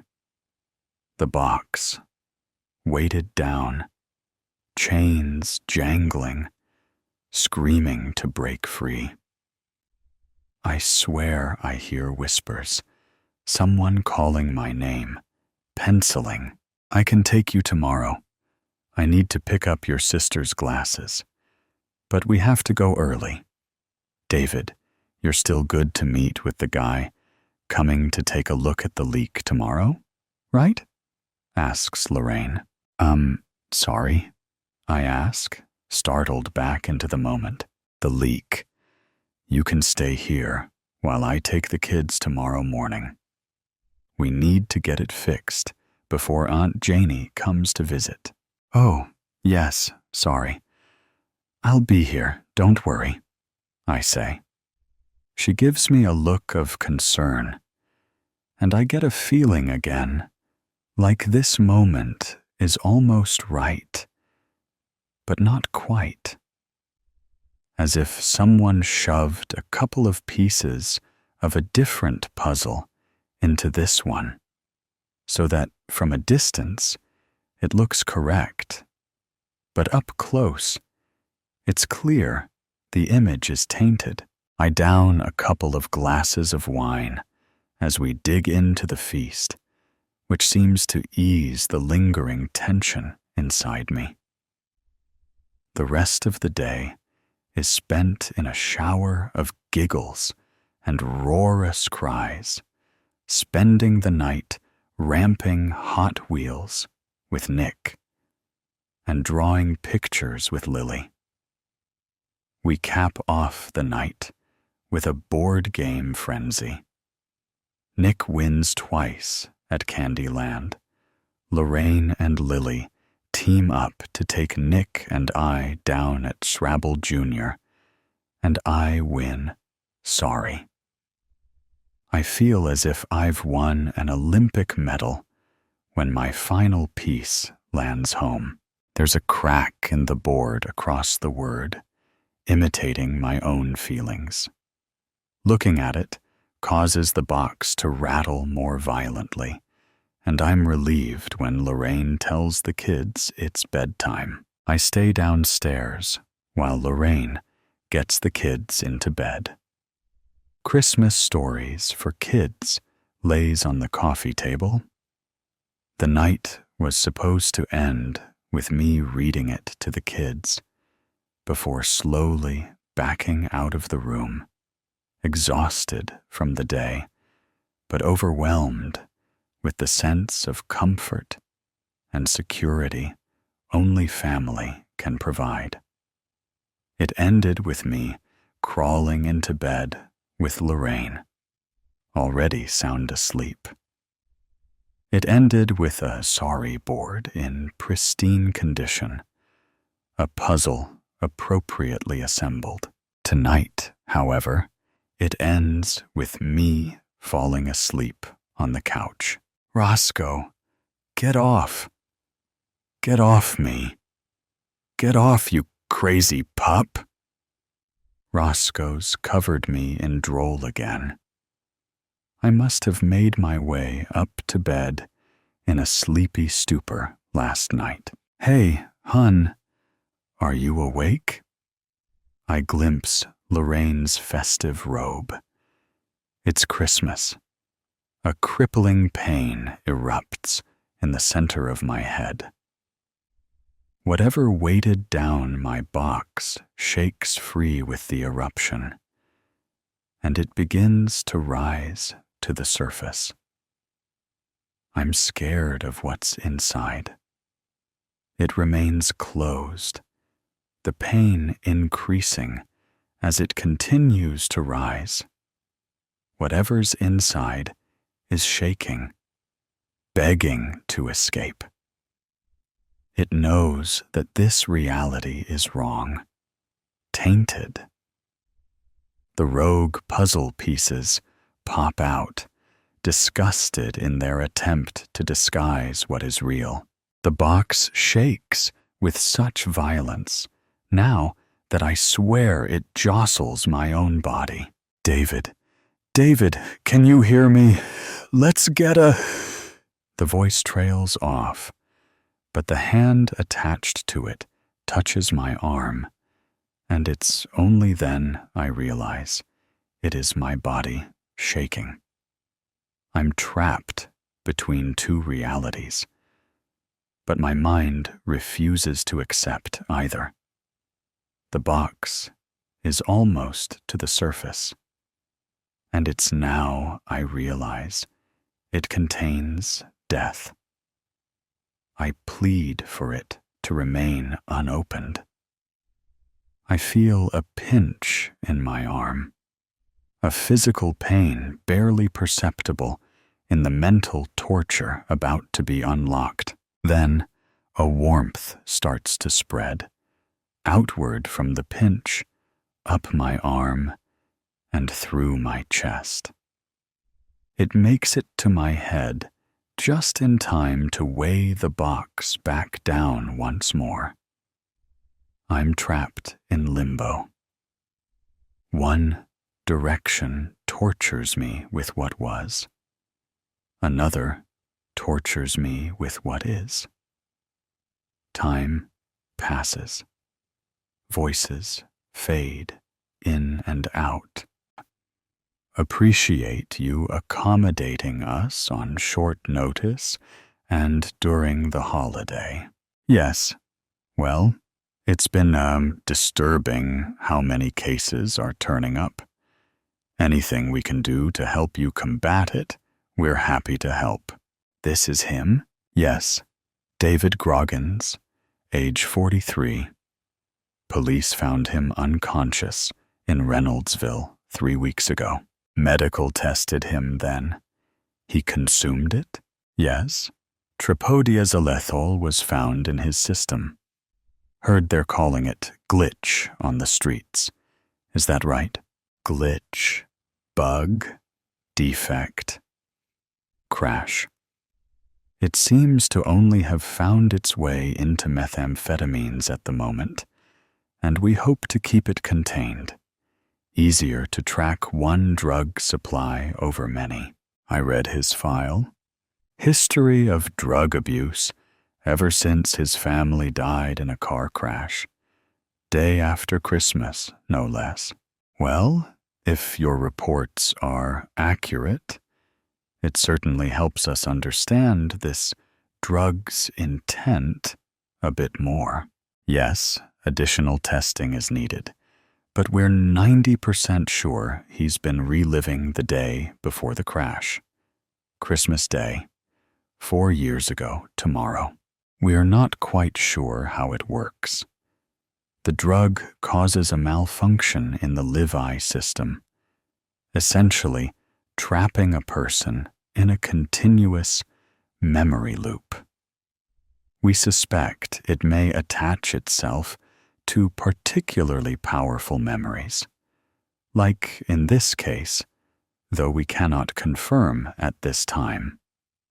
We were able to perform an autopsy on one victim a week ago. Damage to the hippocampus and frontal lobe were observed. Preliminary reports suggest those affected might know they're trapped in a memory, that they may experience what may be described as glitches throughout the memory itself. For this man's sake, I hope he doesn't know. Tomorrow's Christmas. Let him have Christmas with his family again. The cabin in the cave. The sun began to fade behind the gray, overcast plateau that Ethan was hunting on. and darkness began to take over the lonely Mesa de Blanco wilderness once more. It wasn't long ago when the already threatening sky had turned an angry, boiling, black color, and it had begun to rain down hectic sheets of bitter snowflakes and tiny shards of stinging ice. He squinted furiously around him, looking for any sign of the animal he was currently hunting.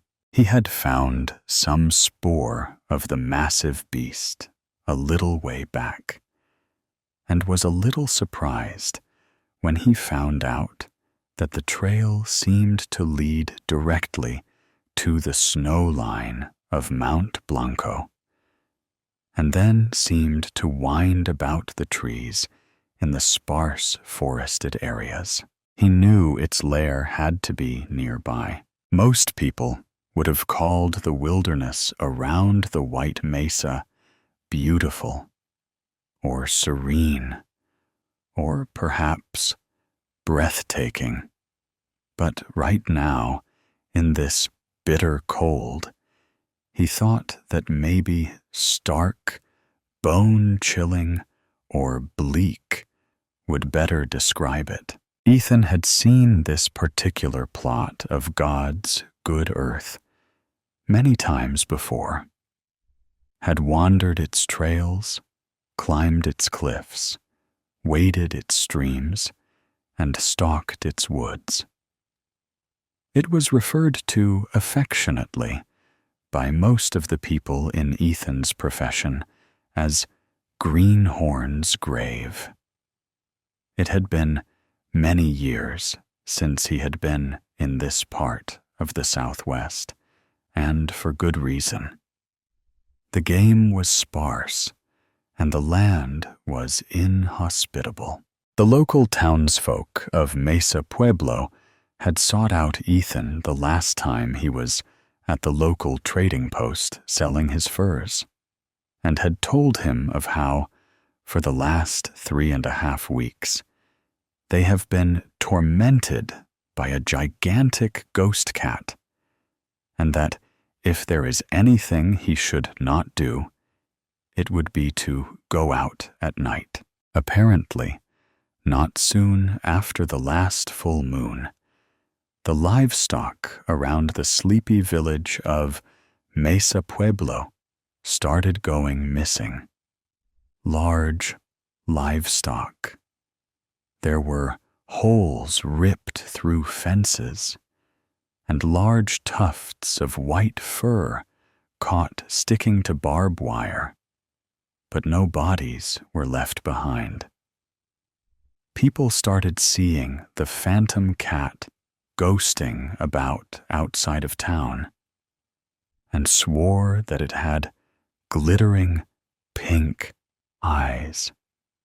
It loved killing livestock, but within a week, it had started targeting children. Any poor child wandering too far away was very liable to be snatched up, especially during night hours. There was very little blood. Apparently, the giant wildcat was taking all of this food back to its lair to eat the majority of it, and leaving nothing behind. It was the largest animal any of the people had ever seen, even larger than a grizzly in size, but only short glimpses had ever been seen of it so far. There was no noise made when it attacked, not even from its victims. The majority of the people of Mesa Pueblo were elderly and children, with scarcely a man between 15 to 50. They said they would like to buy Ethan's services and have him hunt down the giant ghost cat. The prospect of hunting this dangerous and legendary game, albeit in the unforgiving Mesa de Blanco region, intrigued Ethan. And to think of what price the pelt would sell for when the deed was done. It seemed like a profitable situation, but only a fool jumps headlong into the dark. So he quickly went about gathering more information about this incredible beast. Most people were too scared to say anything useful. But a boy on a ranch on the eastern outskirts of town said he saw it and could even draw how big it was. Ethan watched in stunned silence as the boy pulled out a piece of charcoal and started making long, hard lines along the wall of one of the outer barns. When the boy was done drawing, he wiped his brow and stepped back to admire his work. On the peeling barn wall was the outline of an enormous cougar, and the height of its shoulder went above Ethan's head. The kid wasn't a bad artist, Ethan had to admit, but the thing was way too big. Really, kid? You must be joking. That's bigger than a bear.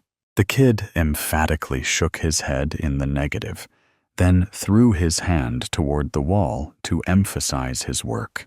Grande fantasma gatto, espiritu gatto, the boy exclaimed. But when Ethan shook his head, the boy sighed dramatically in exasperation, and then grabbed the cuff of his jacket and led him to the other side of the barn. There is where he saw the paw print the enormous cougar had left behind in the mud. Ethan's foot easily fit in it. Ethan was no small man. When Ethan returned to trading post, a few eager locals looked up hopefully, wondering if he would take the job. "I'm going to need an advance," stated Ethan. He was going to use some of the advance to upgrade his old equipment. Ethan's current arms didn't have enough power to do the job, and they also had distinctive quirks that made firing them extremely dangerous in life or death situations. If he was going to do the job, he was going to do it right. A few minutes later, after meeting with the elder chief and obtaining the advance, Ethan was at the local gun shop. Ol' Bessie was an aging scattergun, well beyond her years of useful service. She was traded for the largest caliber rifle they had, a Winchester Model 1886, chambered to fire a .50 caliber buffalo killing round. It held 9 rounds in a rotating clip, and he was sure it would be able to put out the firepower he would need to put it down. If not with 1 shot, maybe 2. The gun shop owner wouldn't even hardly look at the worn Colt Patterson he was carrying. Cap and ball were frowned upon these days. So he decided to keep the old .36 caliber as another backup. When Ethan started haggling over the price of the Colt 45 Single Action Army 45 SAA, the shopkeeper just put her hands meaningfully around his hands, which were still holding the gun, and said, "Tu mantienes." Ethan grunted in response. "Fine, but I'm just borrowing it. Do you have bullets?" "Oh, and gunpowder." An hour or so later, and Ethan had found lodgings at a homestead around the west side of town, in the area where most of the sightings happened, and at a place which had been devastated by the ghost cat. Grandma Theodora Eckett's ran a pretty decent operation, breeding horses. Her business had recently come crashing down when Phantasmagato had started hauling off her male studding stallions in the middle of the night.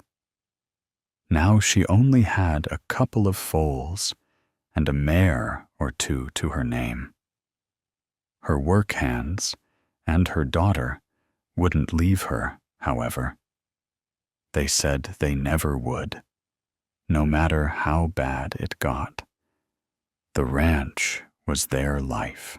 Grandma Ecketts wasn't complaining. In fact, she was in a cheery mood since she found out Ethan was going to be staying with them, because she had another person to cook for. She at once proclaimed Ethan too skinny, and went about filling his plate with all sorts of tender meats, all seasoned perfectly and cooked to perfection. Ethan had excused himself after dinner and went out back to sight in his weapons. He placed several cans and bottles on various posts around the main barn area, and then cut a circle in the side of the barn itself to serve as some basic targets. The trapper smiled to himself as he began to twirl the .45 Colt SAA around his right index finger. Then he twirled it a little faster. Then he switched hands and continued to twirl with his left, all in one fluid motion. Then suddenly, the gun ceased moving and the barrel aimed directly at the nearest bottle. Ethan fired from the hip, and the bullet cored into the fence post below the target bottle. He fired again, and it went wide. On the third shot, the bottle exploded. Ethan finished with a last twirl and replaced the SAA in its shiny new hip holster, all in one smooth movement. Clapping could be heard from behind him, and then a low whistle. Ethan turned to see Grandma Ecketts' beautiful daughter, Christina, standing there, hands on her hips, half smile on her lips. Standing next to her was Jose, the ranch's youngest occupant, and he was holding onto the top of his cowboy hat with one hand and had an astonished look on his face. Jose's mouth hung open, revealing crooked teeth. "Nice shootin' there, stranger. That bottle didn't know what was coming. And what fancy gunplay," said Christina. "He is like some gunslinger straight from the Wild West. How did you do that, mister?" wondered Jose aloud. Ethan shrugged. "I have a lot of time on my hands, and not a terrible lot of things to fill it with. This calms my nerves." "Let's see it again, mister. Shoot something else." Ethan nodded, then turned back to the targets, standing stock still. He stood there for a good 10 seconds, lasting until the tension could be snapped with a knife. Ethan pulled out the age 36 Colt revolver quicker than it takes a bolt of lightning to hit the ground, right-handed, and fired 3 times in a row. 2 cans and a bottle met their untimely demise.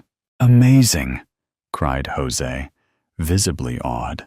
"Well now, with shootin' like that, we sure don't have nothin' to worry about as far as that white cougar that's been prowlin' around, eatin' our people and cattle." "Where'd you learn to do that?" wondered Christina, quite astonished at the impressive display of marksmanship. "My father, some. I taught most of it to myself." "Really, really like a gunslinger," said a woozy Jose, the excitement getting to him a little and making him stumble. "I got a sight in the rifle now," said Ethan, pulling the Winchester 1886 out of the holster on his back. He worried over it a bit before kneeling down and aiming at the round circle he cut into the barn. It wasn't long at all before he fired. 3 times. The sound was deafening. "Holy cow, mister!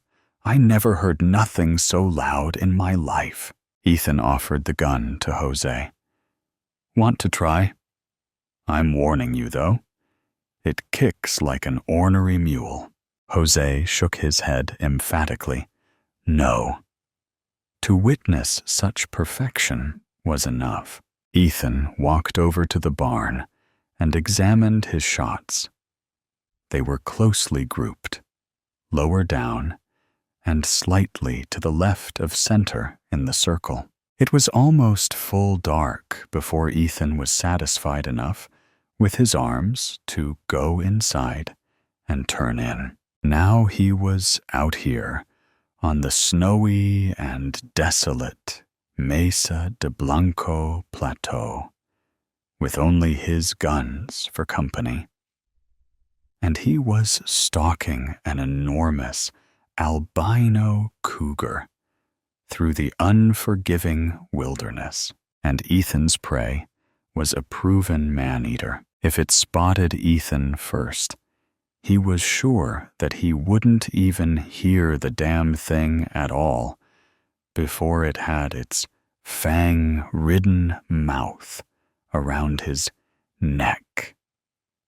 The struggle would be brief. Then it would most likely haul Ethan's bloody corpse back to its lair to munch on at its own leisure. Grim thought that. Still, he was sure he could put the monster down with a good shot or two from the .50 caliber Winchester rifle. It really all came down to who saw the other first. But Ethan was also beginning to worry about the weather. It was starting to snow even harder, and the wind was picking up. With full dark right around the corner, getting caught out in a storm like this could be quickly fatal. He trudged through the icy, blinding snow, eager to find some kind of shelter, or, at worst, a large snowbank he could dig his way into and spend the night. Ethan quickly came up against an impassable, nearly vertical cliff wall, and he skirted along it arbitrarily to the left, keeping the cliff within arm's length to his right. Ethan stoically made it about another half-mile before finding the going almost impossible and the visibility worse than nil. The cold was making his limbs and face very numb, and it was getting harder to move with every strenuous, aching step. Then, like a shining beacon of blessed hope, Ethan managed to catch a glimpse of what appeared to be some kind of torchlight, and it couldn't be farther than 20 feet away. Even in this hellish storm, he was sure he could make it. Ethan stumbled into a cave not a moment too soon, his strength about to completely give out. A cozy series of somber lanterns were lit along the left cave wall, hanging from studs nailed into support posts or sitting ensconced in cleverly made recesses notched into the rock wall. The cave was unusually warm and inviting, at least when compared to outside. It seemed to have been mostly man-made and was almost smooth. Such was the care that had been made when the tough, mineral-streaked rock had been picked at and blasted thoroughly by dynamite, by at least several men for a very, very long time. Not far in, maybe about 50 yards from the cave entrance, and relieved to be out of the storm, Ethan came upon a quaint mining shack. Its wooden planks built right into the side of the shaft itself. The door to the shack was wide open and was hanging at a severe angle, nearly off its hinges. Ethan also noticed there were some scratches on the wall near the door jamb. But his brain was becoming foggy, and it didn't completely register. He was just so awfully cold and tired. There had to be some kind of boa or chair in that old shack that he could sleep on, just for a little while, until the storm passed and daybreak came. The weary trapper stumbled into the cabin and ineffectually tried to close the broken door behind him. He soon gave up and looked around the room in slumped lethargy. It was dim in here, only one low-lit lantern on a makeshift wooden table in the center of the room. There was only one other piece of furniture, which was a tattered cot in the corner of the room. But at least it seemed to be roomy enough to sleep two normal-sized men comfortably. Ethan put the rifle down in a clumsy motion on the center table, then lurched over to the bed in order to lie down. He had barely gotten his boots off and leaned his head back on the straw-filled pillowcase before he drifted off into a deep, seemingly endless sleep in which no dreams came. The last thing Ethan noticed before entering the warm sea of immeasurable darkness was that the bed smelled alarmingly like cat urine. Ethan awoke to find a half-ton of murderous, purring feline on top of his chest, apparently not shy to use Ethan as a bed warmer, sleeping the night away peacefully on what felt like a very full stomach. I should have known better, Ethan thought bitterly, as he eyed the massive canines poking awkwardly out of a foul-smelling cat jaw, not inches from his face. He could see tiny bits of meat still stuck in its oversized fangs. It didn't look like it could close its monstrous overbite, and right now, the thing was sawing logs away in a loud and sonorous, purring rumble that vibrated Ethan's chest. Its eyes were closed. Maybe. His arms were pinned to his side, and he knew he wouldn't be able to reach the SAA with either hand because the holster was in the wrong place to grab it under the mass of white fur and teeth that nearly smothered him. The rifle was a no-go, not until he got this cat off him. The 36 Patterson, however, Ethan drew the 36 in one smooth, slow motion of his right hand, barely even rustling the beast cougar's shaggy fur coat before thrusting the barrel into the cat's side and firing off 3 shots as fast as he could. The effect was instantaneous, loud, and very bloody.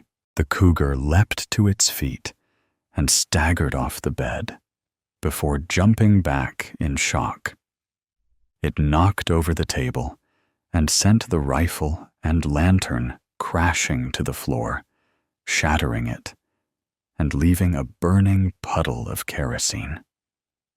The enormous ghost cat faced Ethan with its bulbous, pink, glittering eyes, staring hatefully at him through the haze of gun smoke from the 36.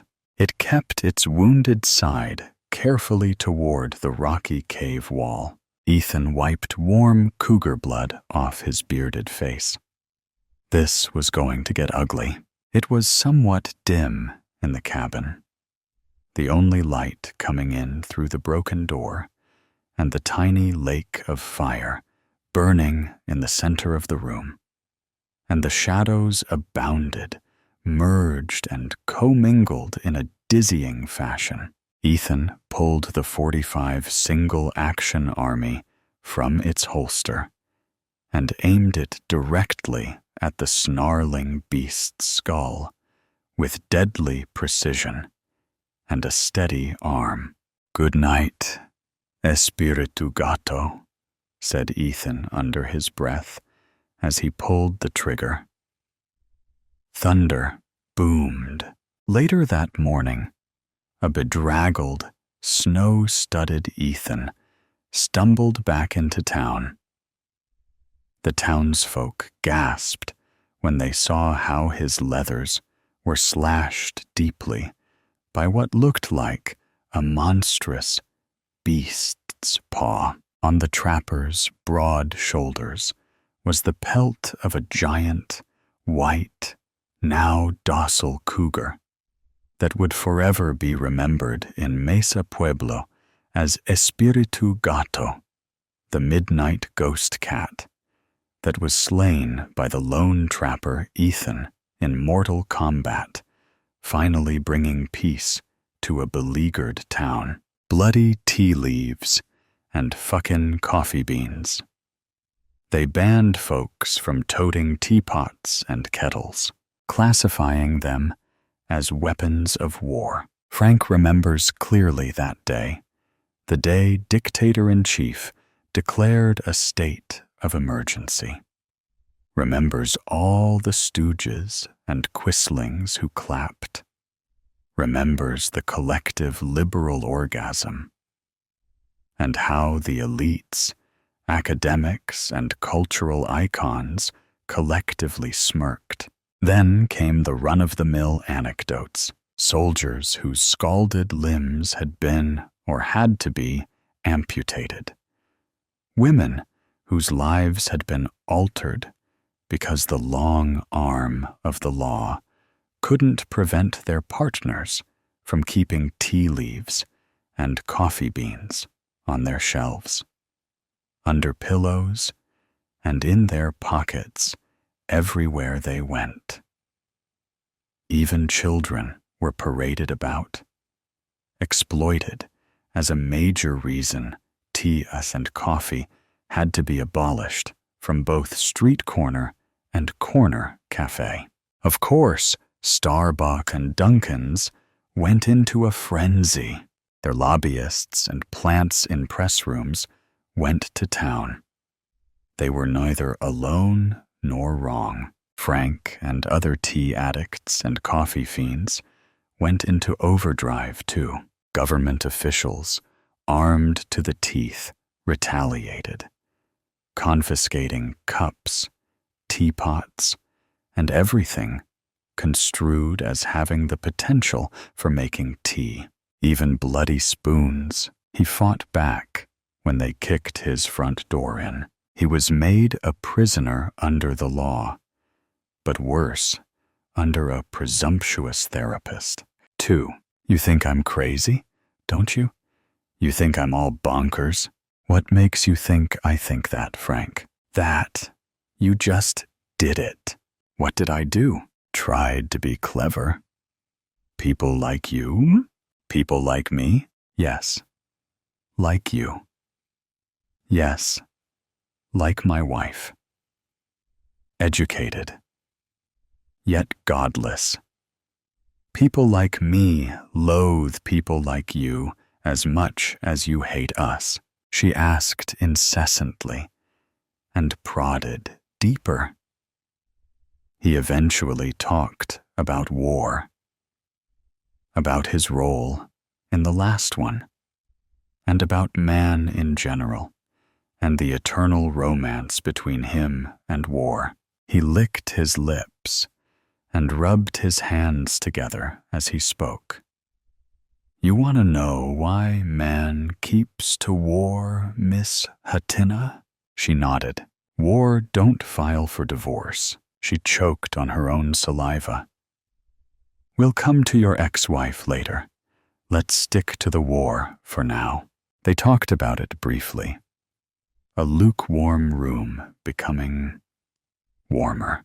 If you've never watched a friend's head split in half, you've no reason to sit there and tell me about this BPST nonsense. All this, PTSD, whatever the creature's name is called. I saw real creatures, fought real dragons. Death was both my enemy and soulmate. She sat there and listened, and listened, and listened. With 7 minutes on the clock remaining, she finally cleared her throat. I don't understand everything you went through, Frank, and I'll never pretend to. My job is only to help. He nodded. She continued. Because there's some good place in your soul, Frank. I want you to lead me there. Meanwhile, I'll be interpreting the road signs as we encounter them for you. Do you want me to come along? He smiled.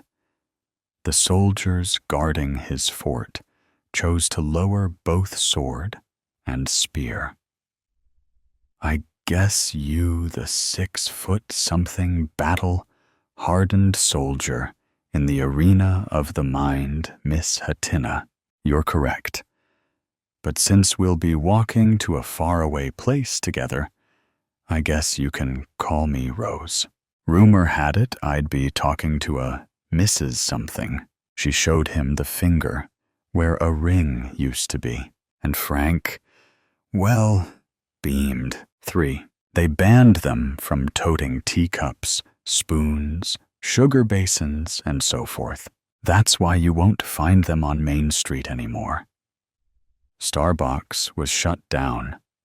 Dunkin's will follow soon, unless they agree to sell frappes and ice cream exclusively, beverages that don't burn women and children. Frank finds himself in a maze, zigzagging his way in the slippery alleyways of downtown Kiwagama. To quench his craving for the hot stuff, a thirst he contracted on the front lines. Dilapidated buildings cry through rusty gutters. Neon lights stutter like a car with insufficient dinosaur juice. A black cat meows and crosses in front of him. A dog howls at the thinnest slice of moon cosmically possible. A drunk slips. His bottle turns to powder in a muddy puddle. Steam rises from a manhole. Dear steam. A whiff of it dances towards the moon like an apparition. A shadow appears from around the corner and whistles at Frank. He follows. Not long after, an iron door gaps its jaws open and swallows Frank and his guide. Men with steaming teapots and kettles on the verge of hissing surround him. The spouts are longer than Pinocchio's nose after his girlfriend asks how she looks in some silly Halloween costume. Salt water germinates from his every pore, and his bladder tightens as they frisk him. Satisfied, they conceal their beverage brewers in their roomy jackets. He's led up a staircase whose stairwells are carpeted by needles, broken bottles, and used condoms. The air is damp and putrid. Steam rises. Steam, steam, steam. He shivers from steam that refuses to be blown off. Steam that, left unchecked, will one day be sufficient to power a dystopian locomotive. A CCTV camera buzzes. Feet are dragged towards the door. Crimson light radiates from a peephole before the deadbolt clinks. "Come in," says a tall, broad-shouldered fellow with a huge scar waiting to spring from under his long beard and show its fangs. For, in every session thereafter, she helped him paint a picture. He talked about war, asked about university. She painted the experience in mostly positive terms. "Loads of hookups?" he said. They were getting too cozy. "Not enough," she answered with pouted lips. "I noticed a hickey on your neck the other day, coupled with what you just told me. Is that why you broke up? Cold intimacy, the lack thereof? Frank, this is all I'm going to say about this. I was once upon a time a happily married woman, until I wasn't. Well, that makes two of us, if it makes you feel better. You see, I might not have fought a war, but we've so much in common than you think." He beamed. "Do we now? I believe all humans have. What really happened, Rose? I understand the power dynamic here, but even Mussolini dangled carrots." She laughed. "Okay then. We got lazy, grew tired, and drifted apart. He blames me, and I blame him. You've kids?" "No, Frank, we don't. Do you date?" She froze and cursed herself for being sidetracked so easily. "Tell me about your upbringing, Frank." He talked about his childhood stammer, about his first crush, then opened up about his father.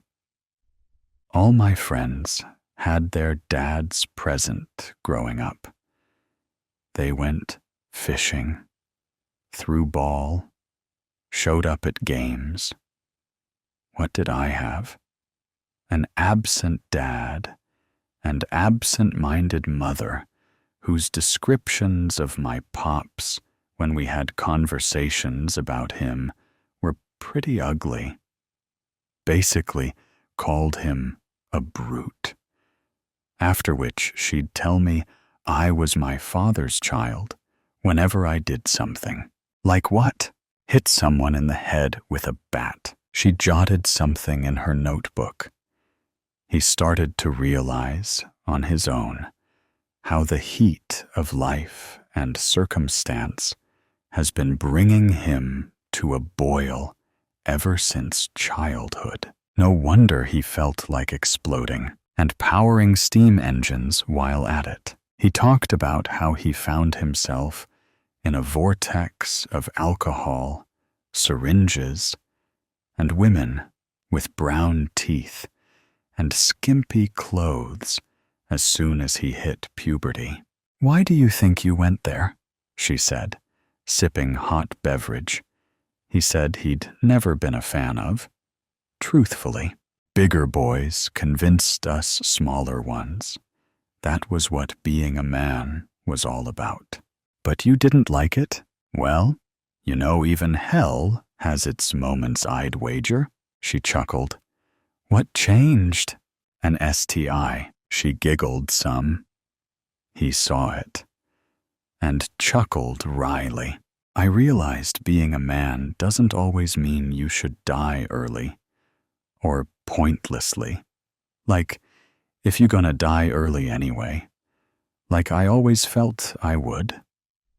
Why not spend your short life in the defense of others? You became a man, definitely. Served my country, came back, got married, had a kid. Then she left with another man. A long pause in which all the sound heard was sipping and stirring of tea. But ironically, the steam which rose to the ceiling and covered the room in a feu wasn't from the beverage. It was from the purple reservoir of his emotions. She'd to turn the air conditioner on. After his kettle stopped whistling, she ventured. How did that make you feel? That I should have died in the war. What about now? Sweaty, hot, fuming, jealous. I don't know. You're lying to me, Frank. Redness reappeared on Frank's face. I feel like shit, if you really want to know. Why? That's what I'm here to understand, ain't it? I'm here to help. Just.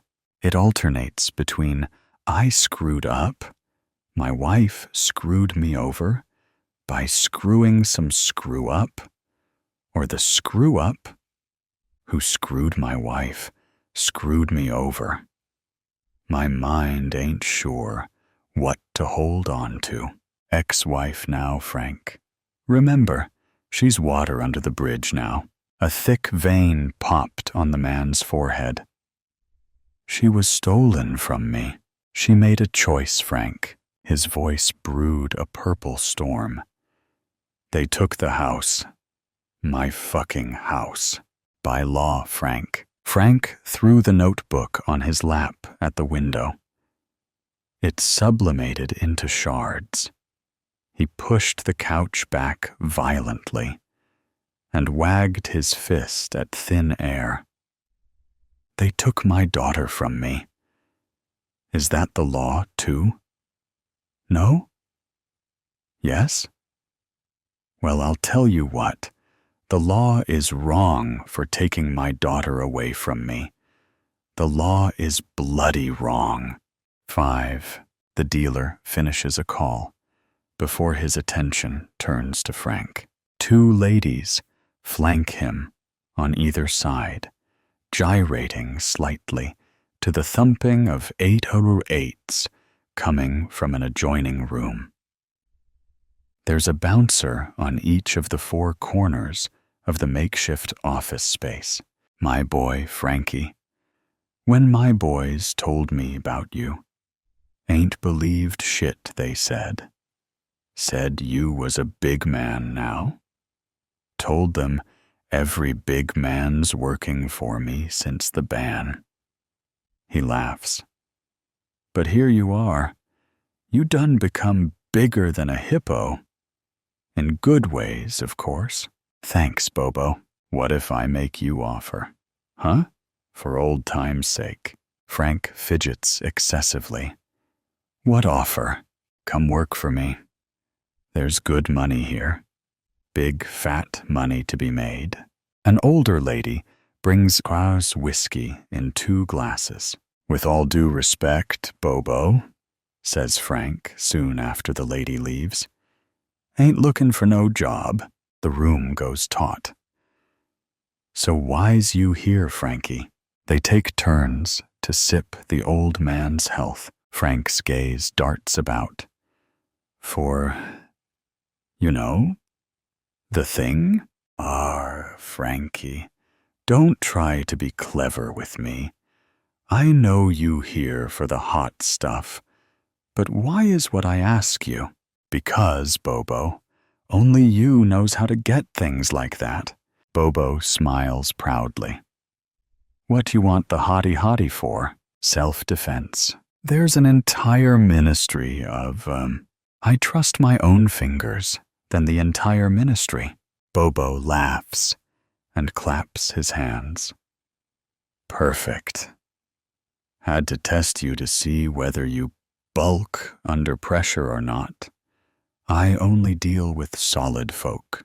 He regards Frank for a bit. The latter breathes heavily. Steam blows out of his ears and nose like a malfunctioning toy dragon. But he keeps still. I ain't one to judge. But anger breeds nothing. Frankie, nothing. Forget that woman.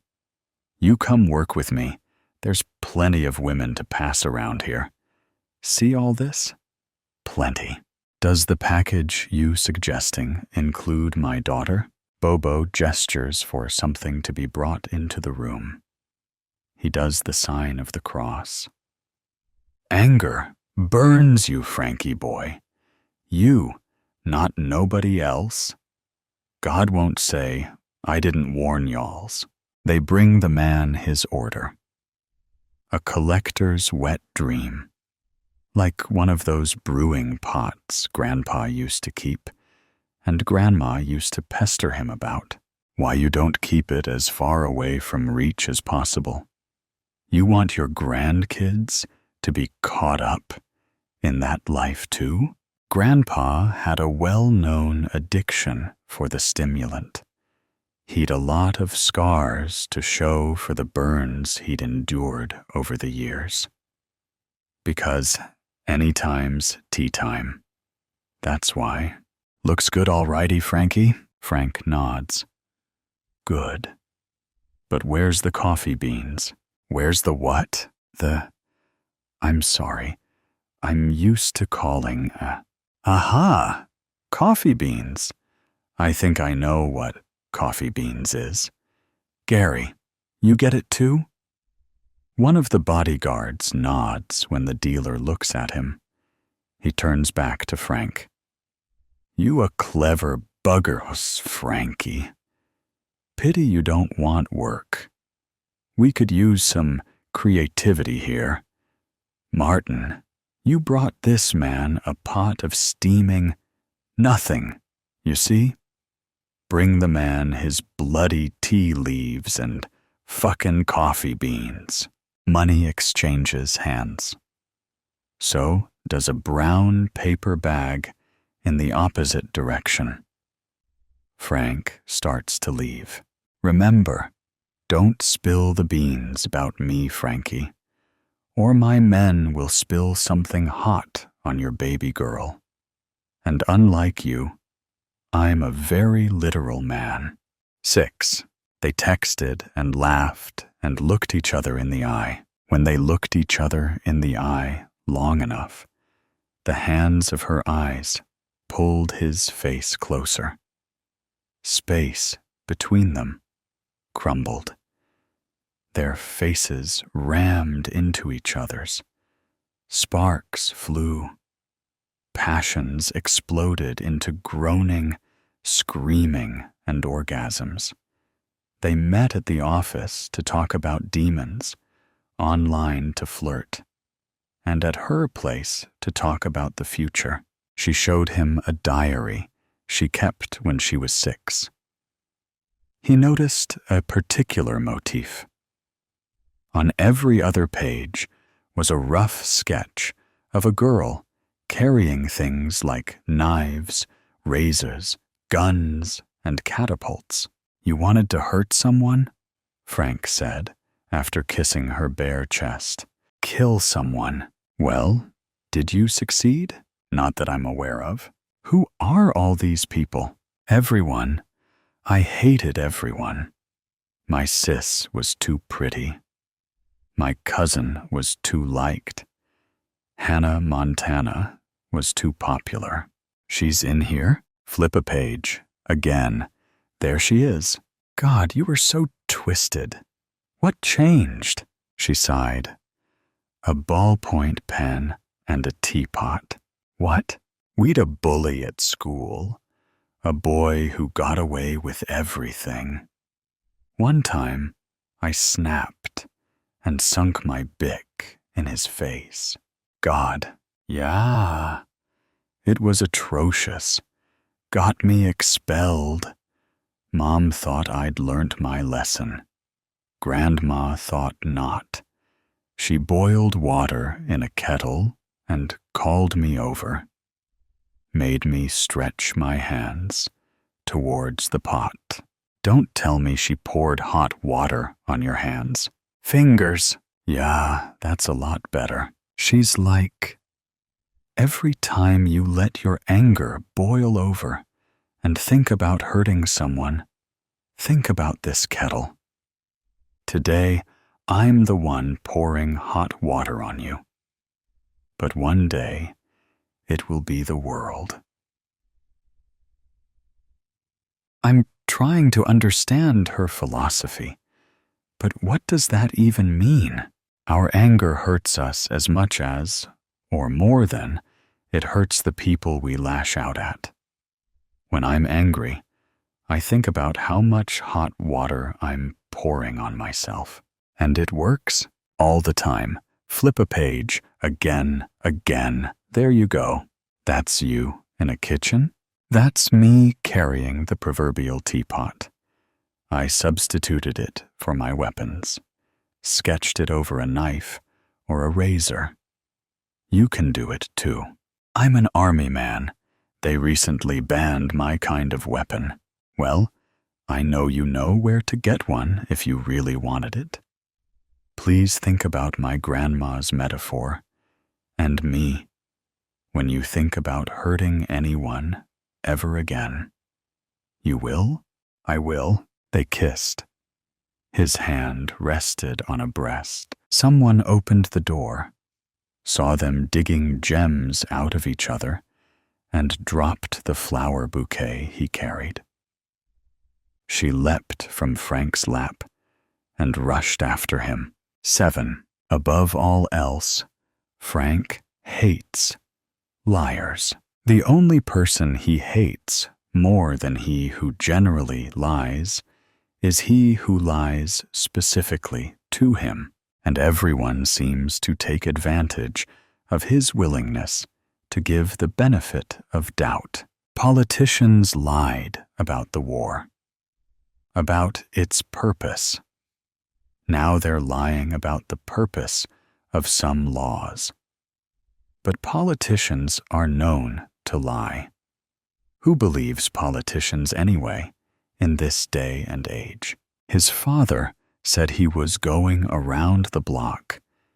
He never returned. Mother lied about why he chose to do that. To save face, his wife. Don't people take "till death do us part" literally anymore? Then there's Rose. No, she's the therapist now. She was cheating on her husband, with him no less, making him no better than his wife's. She's your ex-wife now, lover. You don't do that. And now she's trying to call. He's not picking that.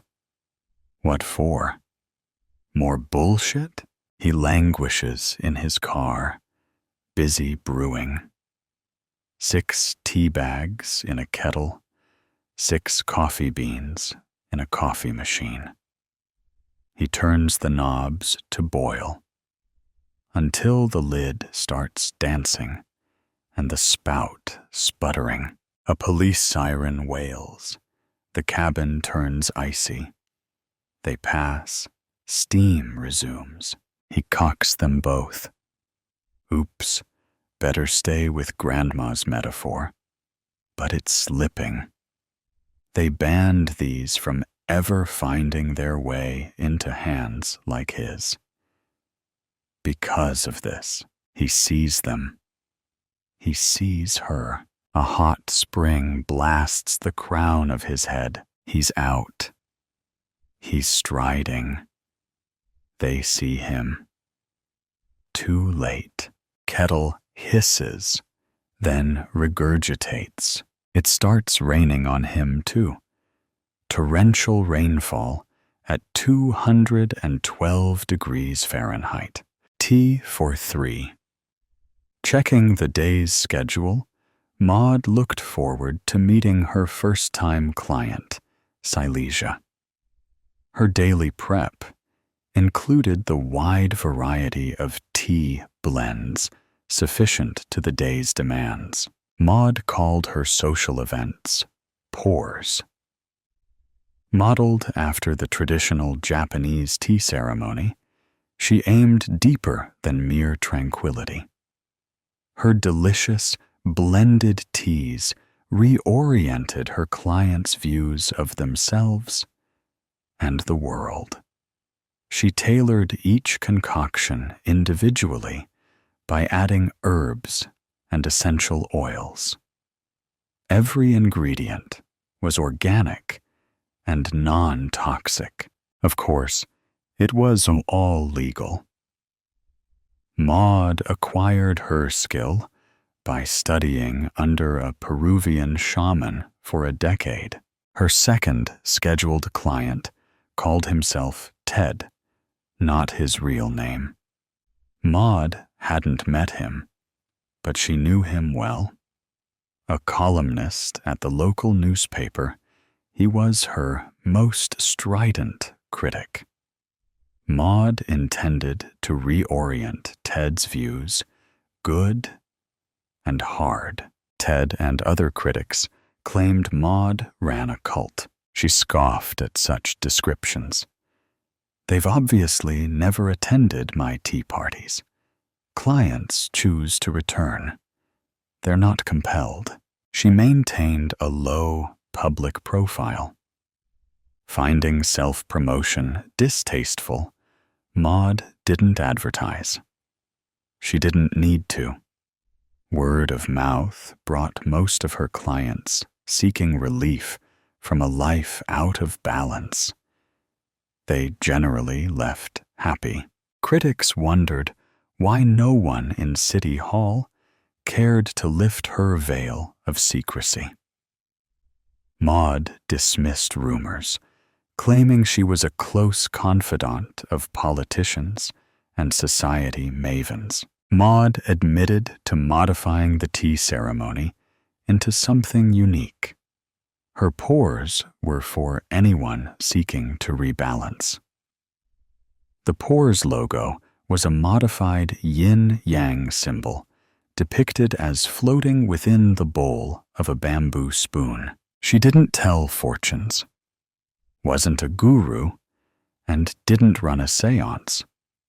Nor was she a matchmaker, though some had found love after meeting through her. That was serendipity at play, not Maud.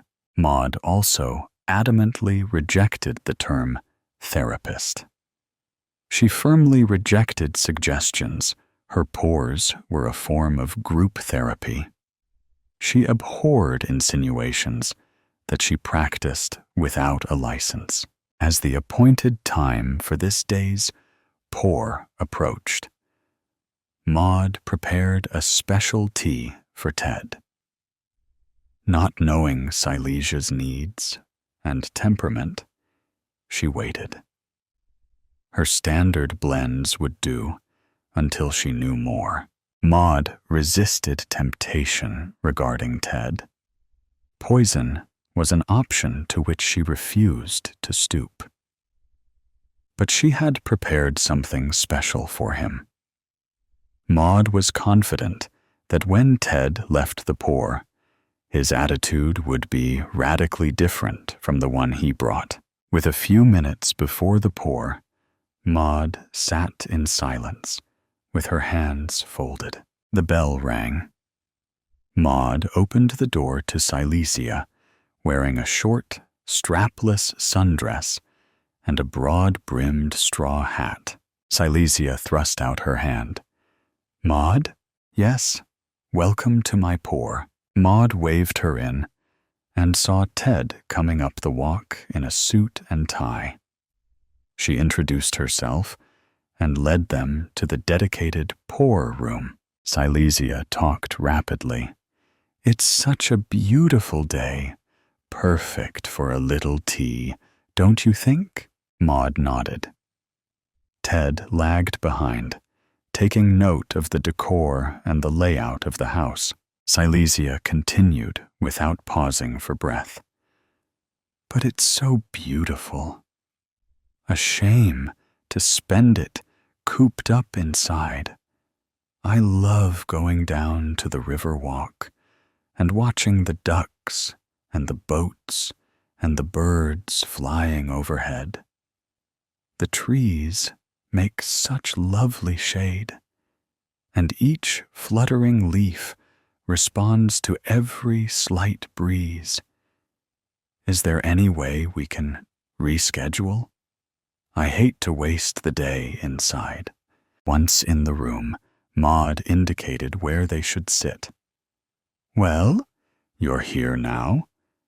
We won't be all day, bright and shadowless. The poor room had no windows. No pictures adorned the walls, which had climbing vines painted on them. A ficus tree stood in one corner. A low table sat amidst plush pillows. A table beside Maud had a gas fire, teapots, space for preparation, and teacups. Silesia and Ted did a little dance, trying to decide who should sit where. Maud pointed and said, "No, Silesia there. Ted, please sit here." They sat. Silesia giggled like a little girl. Ted's face shifted between annoyance and boredom. Maud prepared the tea with bamboo utensils and served them each a cup. She said, "This first cup should relax you. Take a moment to enjoy. Sip carefully. It's hot." Silesia downed the cup in one gulp and screamed as she spit it out. She grabbed a napkin and wiped tea off herself and the table. "Wow, sorry, that was hot." Ted rolled his eyes. The first serving of tea was intended to break the ice. Maud never wanted clients to think of their poor experience as akin to riding in an elevator. They were past that. Whatever their stated purpose, Maud sensed subtle emotional currents at work. Her blends worked to rebalance each person, regardless their emotional state. Wanting the tea to bring everyone into a state of calm, she poured them another cup. She leaned toward Silesia. "Are you okay?" "It's hot." "Hot. Right. Got the message." Silesia blew on the cup and sipped. "Oh, this is good." Maud turned to Ted. "And how are you, Ted?" Startled from his reverie, Ted took a moment. He reined in his disdain for what he thought an elaborate charade. "This is different from the expected traditional tea ceremony." "Oh, what have you heard? I never tell people to expect that." "Well, to start," he pointed at Silesia. "This badly dressed, classless woman is rude, won't stop talking, doesn't carry a fan." Silesia scowled and rummaged through her purse. Pulling out a battery-operated fan, she switched it on. The little propeller spun, blowing strands of her hair back. With eyes fluttering, she smiled at the breeze in her face.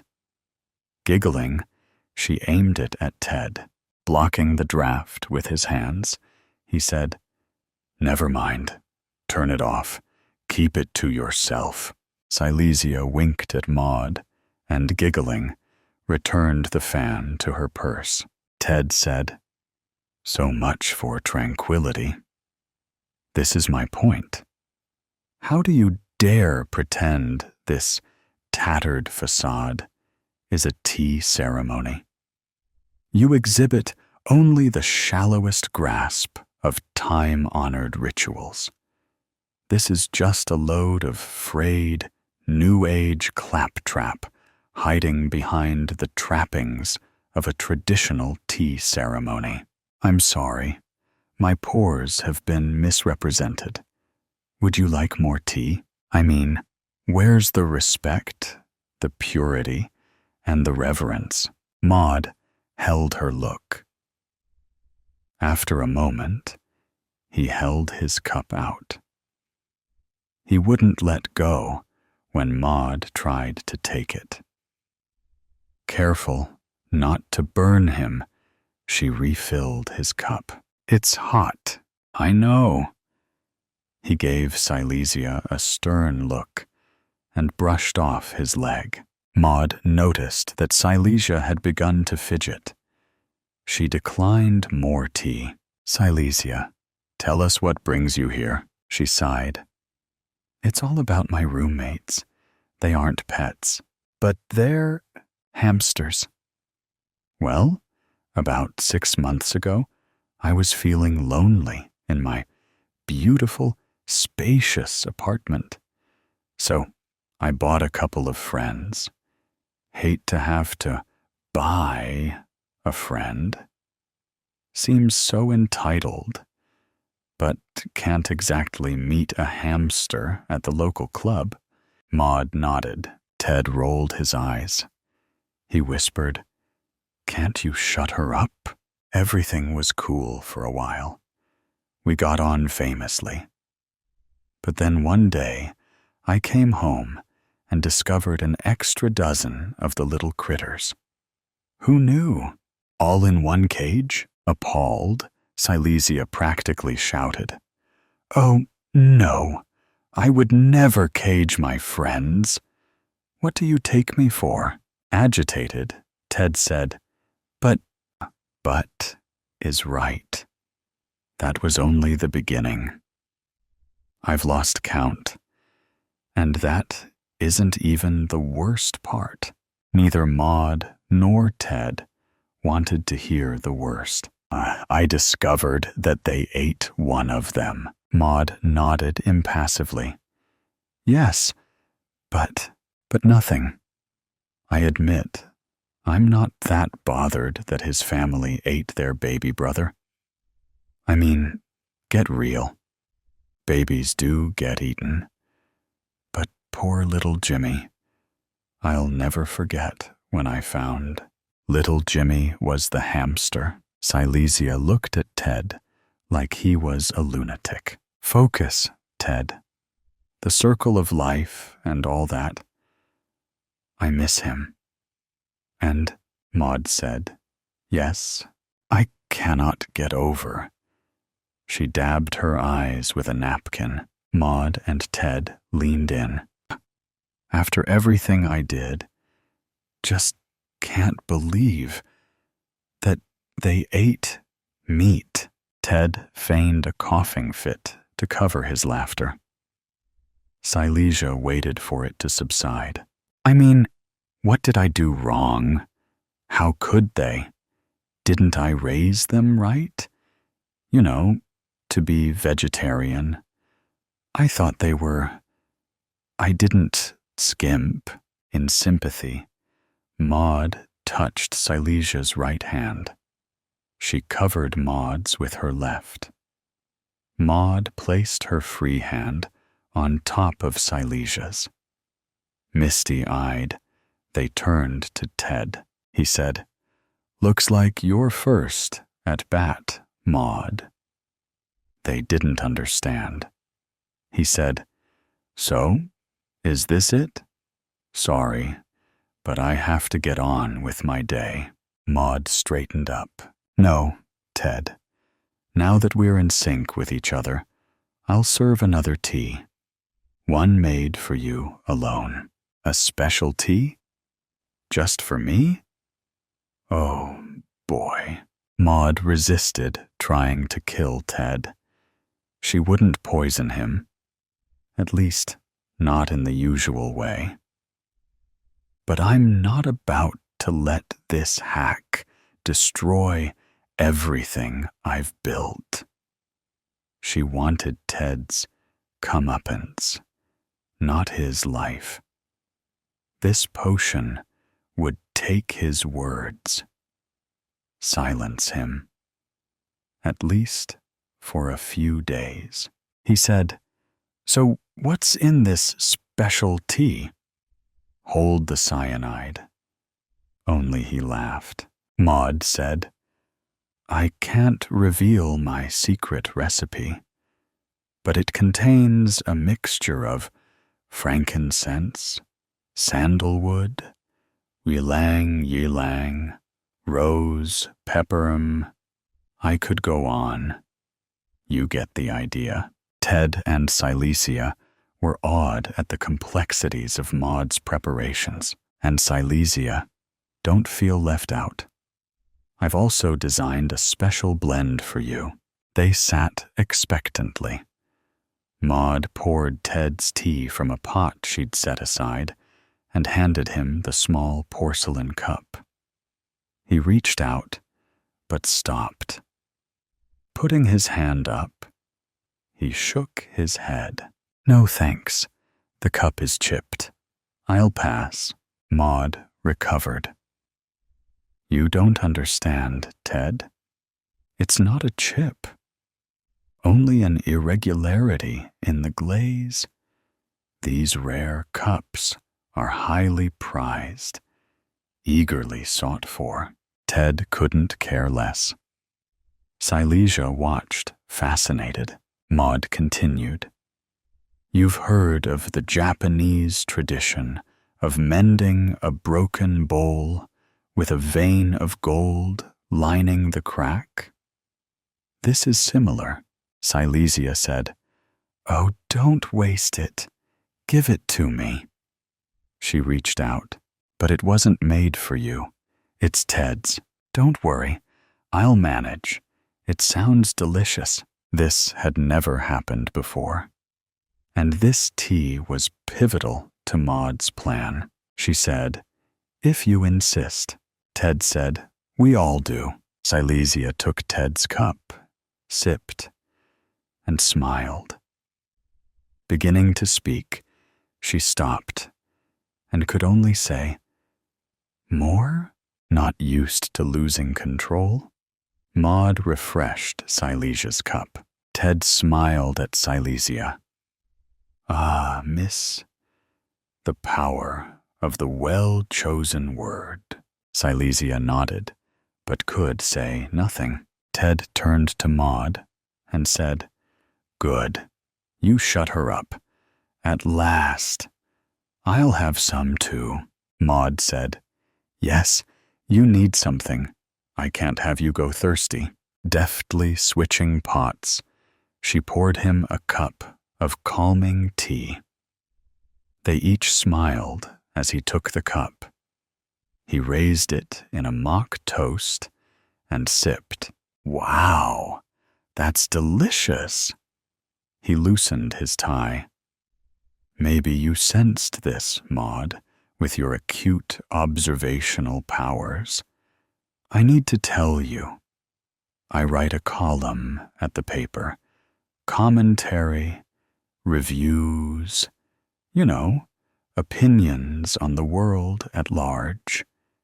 He leaned forward and took Maud's hand. "I am happy to say you've earned yourself a glowing review." Maud replied, "Ted? You? A writer?" "I had no idea." She refilled his cup with tea, promoting a positive attitude. Go with the flow, she thought. Silesia remained silent.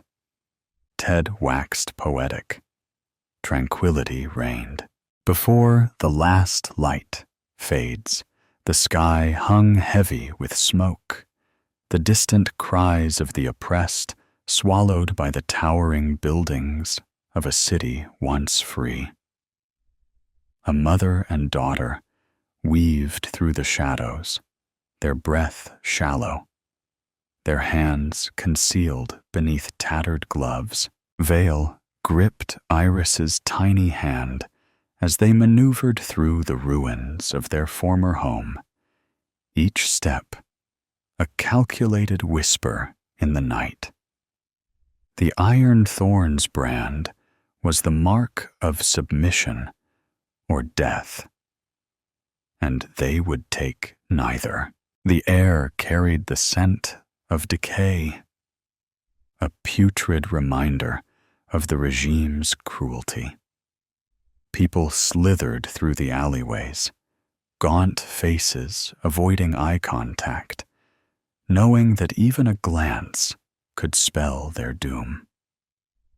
The regime's soldiers patrolled the streets like reapers clad in black, their glowing red eyes piercing through the darkness, hunting those who dared remain unmarked. The execution of Vale's husband, Iris's father, still burned in their minds. The smell of charred flesh haunted their nostrils. The crackling flames, the mocking laughter of the soldiers, the silence of the crowd. It all replayed in their nightmares. They had to keep moving, had to survive, had to evade the fate that had claimed him. Tonight was another night of scavenging. A half-crumbled restaurant stood at the corner of a ruined boulevard, its once vibrant walls now covered in soot and graffiti. Vale pulled Iris inside, keeping close to the walls. The scent of rotting food and stale air filled their lungs. The mother worked quickly, rifling through drawers, picking out anything edible, while Iris stood guard near the entrance. A sound, boots against concrete. Vale stiffened, signaling for Iris to stay silent. Soldiers, their red eyes glowed from the entrance as they fanned into the restaurant, their movements calculated, methodical. They began inspecting hands, searching for those unmarked by the iron thorn. Vale pulled Iris back, creeping toward a darkened hallway. A misplaced step, a brush against cold metal fork clattered to the floor. The sharp clang cut through the silence like a gunshot. Heads turned, red eyes locked onto them. Vale wasted no time. She yanked Iris's wrist and ran, her heart hammering in her chest. They pushed through a door, locking it behind them. A window, their only escape. Go! Vale hoisted Iris up as the door behind them rattled. The girl scrambled through, dropping onto the cold alley below. The door splintered. Vol lunged through, just as the soldiers burst inside. Shouts erupted, radio static crackling to life. Lights flickered on across the street as people stirred. Gunfire roared. A searing pain tore through Vale's leg as she shoved the door of a rundown building open. She collapsed onto the floor, biting back a scream.